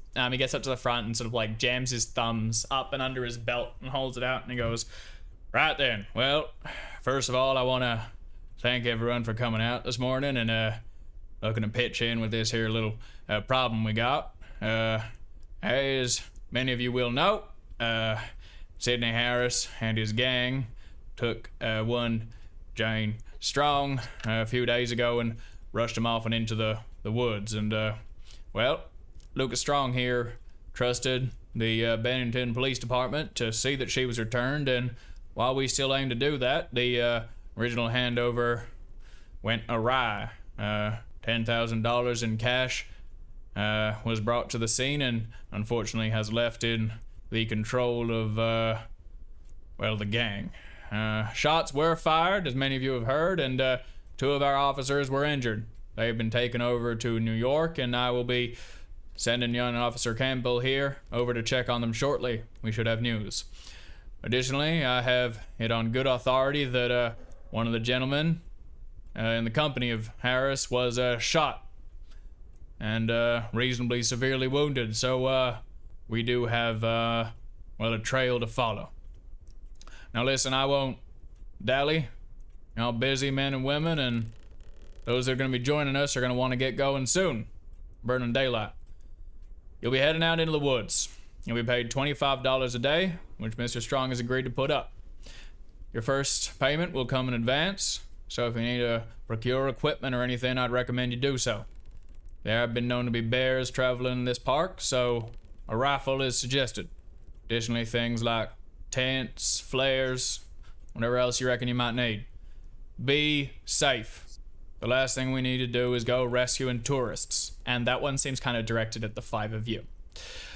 There is also a $5,000 reward for the return of Miss Jane Strong. And Lucas Strong holds up the lockbox as he does that, and he steps forward and he goes, all I want is my daughter returned, and safely.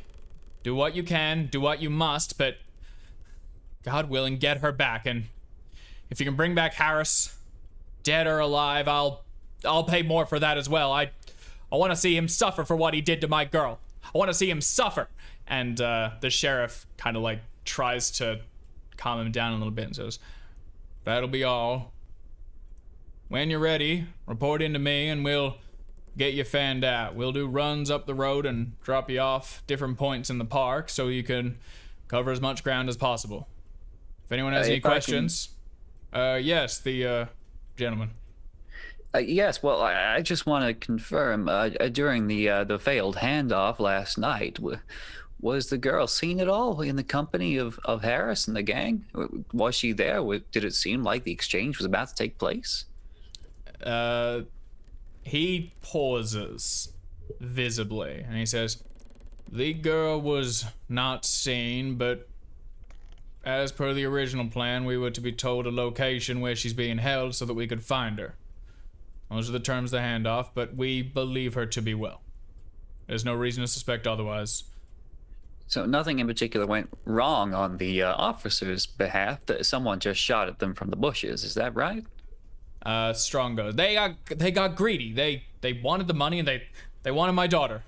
They shot at us. I'll vouch for the officers. They didn't shoot first. Well, that's good to know. I should mention for everyone's benefit as well, that there are a number of Miskatonic University students camping in the woods, and well, it's going to be at least one of our objectives to make sure that they're safe and out of harm's way. We'd appreciate if anyone else runs into them, that they might be able to direct them out of the woods and back to the town, just to let them know what's happening. That it's a really good flag, and Therese, and the crowd around you takes it on board, and you can see a couple of them nodding, and there's a bit of like a, oh man, as if this doesn't need to be worse. You can describe what they look like. You give names as well. You have the logs here, and you have their student ID cards like copied or whatever that you can show to everyone.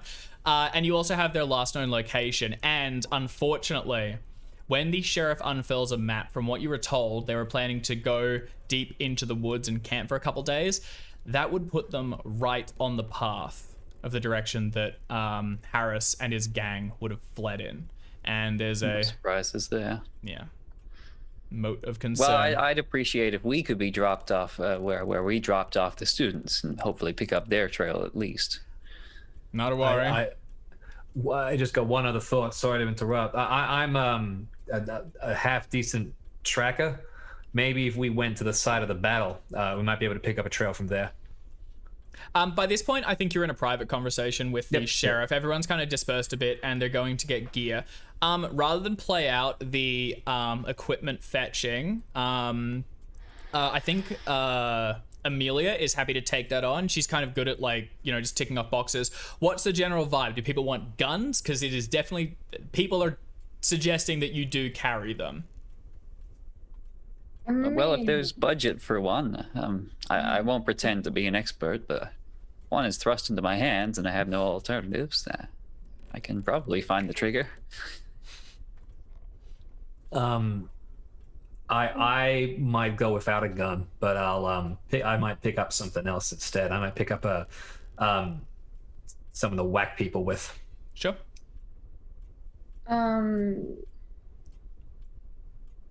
I thought shotgun was 25 by default, but perhaps not.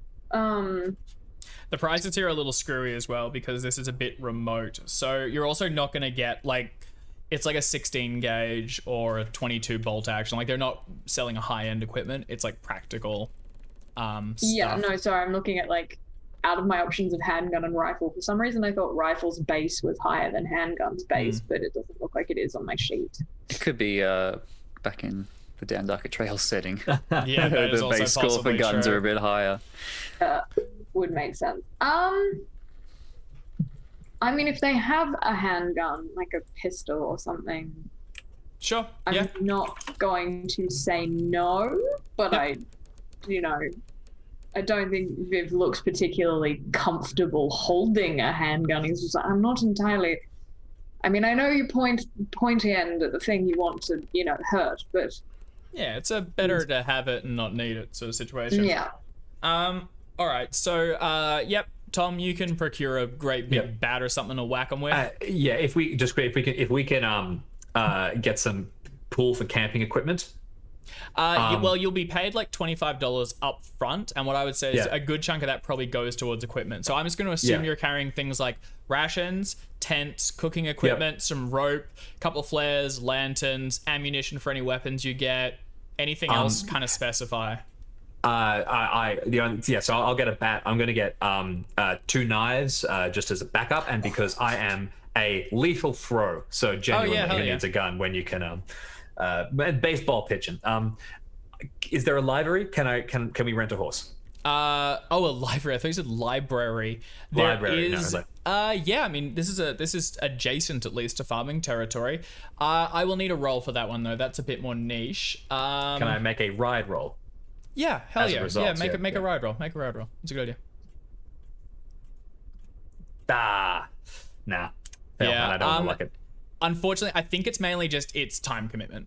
You don't have enough time to organize this, and no one's willing to let a horse go into. I mean, horses are really expensive. No one's willing to risk one going into possible gunfire. Sure. Okay.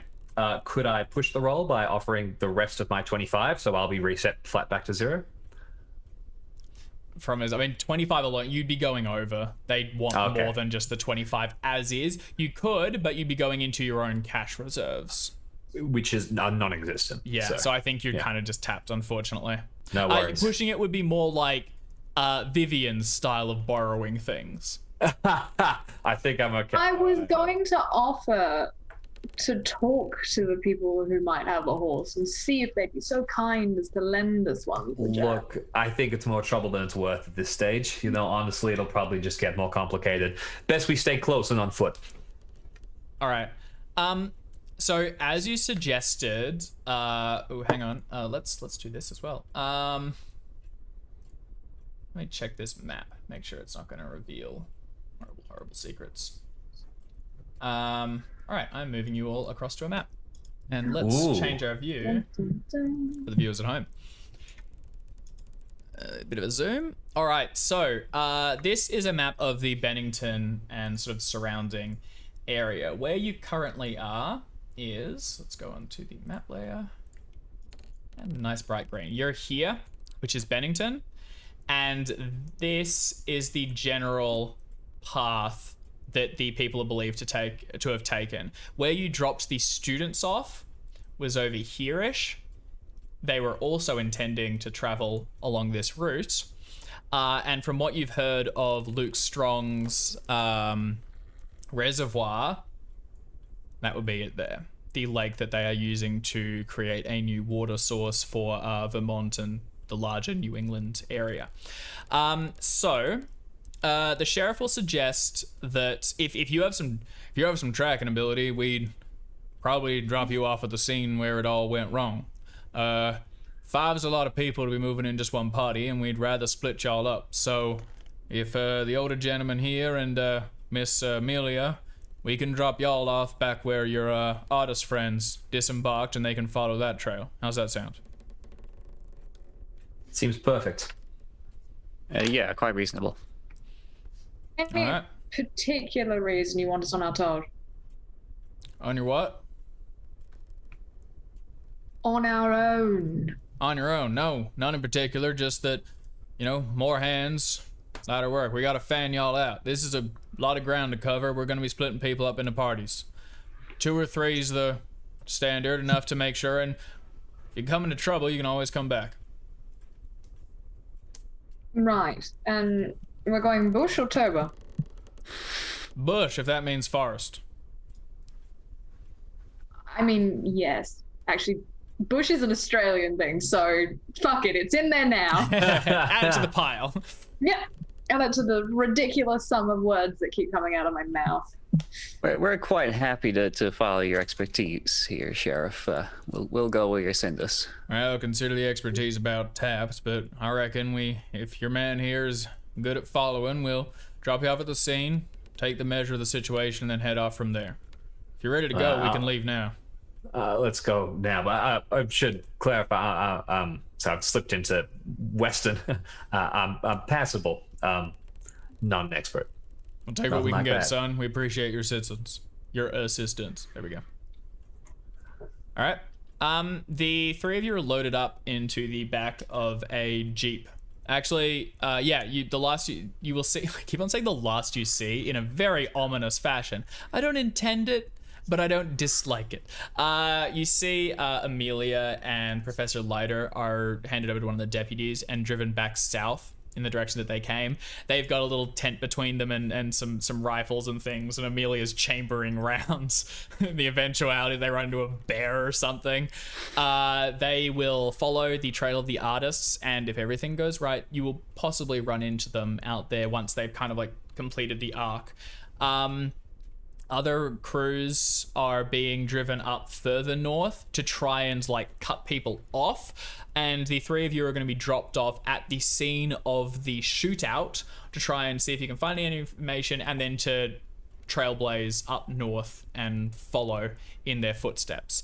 The sheriff is pretty quiet while driving. He's clearly got a lot to think about, and he's trying to coordinate a larger search. He's got a map which he's adjusting as you go in, and he kind of reiterates a few times. He goes, listen, y'all are volunteers, all right? I appreciate your help, and I want to find these people as much as you do, but be careful, all right? These woods are dangerous, and the deeper in you get, we'll just be careful, all right? Say, Sheriff, we are volunteers in that. You weren't there at the shootout now. I was. Is there anything extra we should know about it? Listen, it went down pretty much as said, but I reckon they're in worse condition than we may let on. I reckon one of those boys, this ain't ours, this is Harris's gang. One of them ain't seen the next sunrise. He was badly wounded. I reckon there'll be a blood trail to follow. And I think when you find him, if you can, you'll need to get him back to town quick. He's in poor condition. Okay.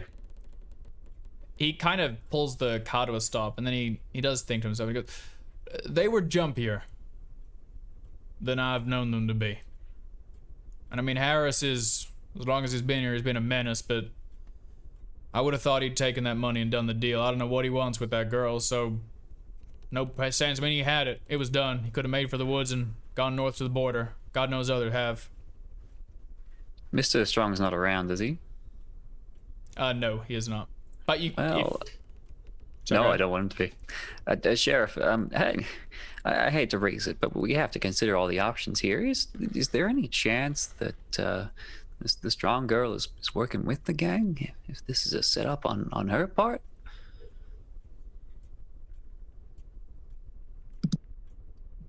Well, I certainly hadn't considered it. I mean, I haven't seen, of course, if you haven't seen any evidence to suggest, then that's just fine. I just wanted to raise it.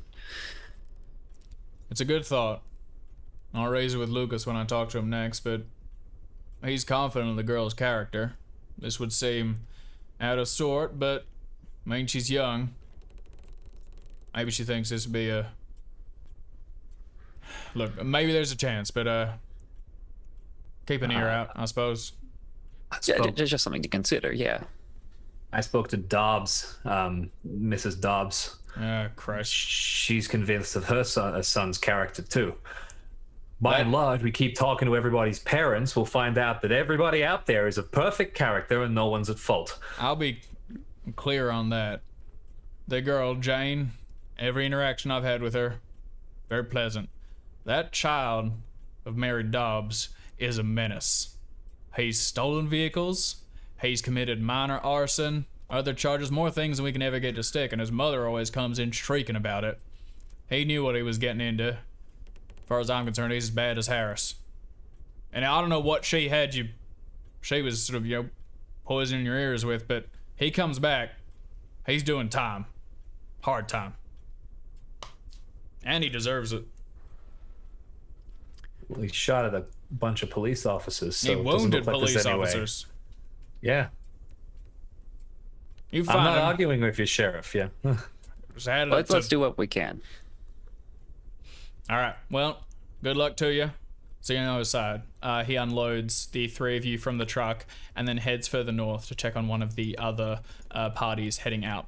So where you are is in a clearing, which has been heavily logged, and a number of like felled trees on the outskirts where they've been hauling in lumber back towards town where there's a millery.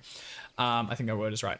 Anyway, there is visible signs of the handover that went wrong here. You can see spent bullet casings in different points in the ground, and a cursory glance, you can immediately see blood splatters where two of the cops were shot. There's also indents where a couple of trucks came off road where they were probably parked during this, and over towards the tree line where these huge trunks rise up with leafy expanses that sort of shroud the ground in dappled green light. You can see a number of broken branches and things where someone has left in a hurry, the clear start of a trail.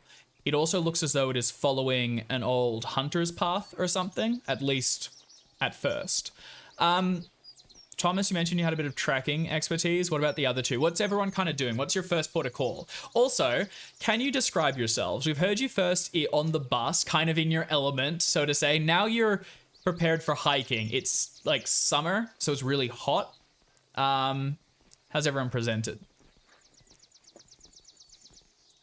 I think Tom's actually looking pretty much in his element. His, he grew up in a similar place to this. His boots, which he usually wears and are a little out of place in the Miskatonic University, look quite at home here. He's got a very sort of old, faded pair of pants and a shirt, which is now rolled up. Very large, kind of like already sort of slightly red-faced and starting to sweat, but that kind of like, this is just how it is, and it'll go all day. Yep, so kind of ready to handle whatever the woods throw at you. Professor Chase? Utterly unprepared. This is not what he dressed for. He's wearing his old shabby suit, shabby professor's suit, tweed jacket, all the standard issue kind of stuff with a very sad-looking bow tie. He looks like he's like about to be blown off by a strong gust of wind. He's not at all in his element, and he looks like he's ready to let that strong gust of wind blow him straight back into the cottages and straight back to the work of clearing out an old house, which sounded much safer. Viv? Viv is in some of his more like sportswear at the time, so it's like a like tennis whites kind of thing. Like it's an open shirt. He's got light tan colored pants, nice pair of shoes again. Everything looks nice, but if you look at it carefully, it's not new. Still has his cane. He's got his like pistol at his side. He is leaning against a tree, having a vogue. Just yep, and is watching and sort of waiting for something to happen. Kind of seemingly unfazed. And again, somehow, while standing, still looks very much like he's just lounging. Like he's very nonchalant at the moment, but he's sort of looking around, keeping an eye just out of more boredom again than anything else. He's just sort of, oh, here, there's a tree. Oh, how wonderful this walk will turn out. Oh, look, there's another one. Bonner. I'm detecting a pattern. I think he's a little, like internally, he's a little on edge, but that would not come across at all. Not enough to break the facade. Yeah. All right. So with the three of you in varying levels of preparedness, you take the measure of the surrounding area and then plot your advance. Do you want to give me a track check, Thomas? And Viv or Steven, do you want to be doing anything else? Or are you kind of letting Thomas take the lead for the time being? Could I make a request that the two of you keep an eye out for something? Please. I'm gonna keep Like, do I use the word? No, I won't, because you need to know what I want to do. I'm going to keep an ear out. What were you going to say? Going to keep my aunt nails open. What do you think I was going to say? No chance. All right, ear out it is. So listen check from Vivian, please. Professor, do you mind taking a look around the site of the battle itself, checking if you can, figure out, have a look. Can you find shell casings on the ground? Can you figure out if what happened as they said? I'll certainly attempt to spot anything hidden. All right, fantastic. Well, I will attempt to track anything. A lot of red. We are not a good collection. A lot of red. 3 for 3 and a fumble. All right. Well, good start. Proud of that 100. Alrighty. Oh, that's fantastic. Stephen, you have a quick look around. You pick up one of the bullet casings, and I mean, it confirms what happened here, but It's a bullet, all right. Yeah. You then thumb through your guidebook and try to figure out, the next step of this awful situation. Thomas, you aren't able to find tracks from, in theory, there's 3 gang members, but you can't find any second routes they took. It seems to be just the primary trail, which leads deeper in, and at least this path is a start, and you're able to begin following it. As the 3 of you descend deeper into the woods, Vivian's keeping an ear out, and you're sort of hiking bound generally north. Occasionally, in the far distance, you hear a car roaring past, but soon the trees swallow that as well. And all you're surrounded by is the sound of nature. There's birds tweeting overhead. In the distance, you can hear a trickling river running.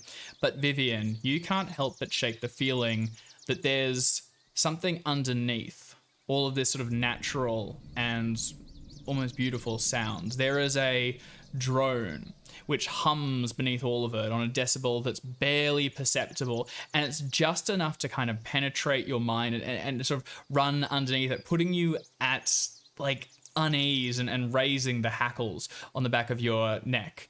Something is out there, deeper in the woods, and it is menacing, and you cannot shake the feeling that you are heading straight towards it.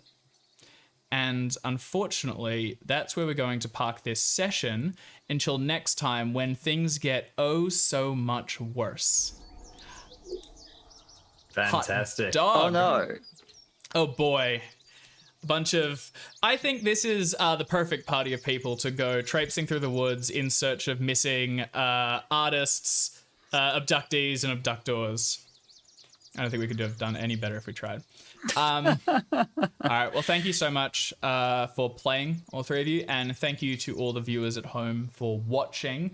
This recording will go up on the YouTube in a couple days. I think it's going to be Wednesdays our time, so Tuesdays for literally everywhere else.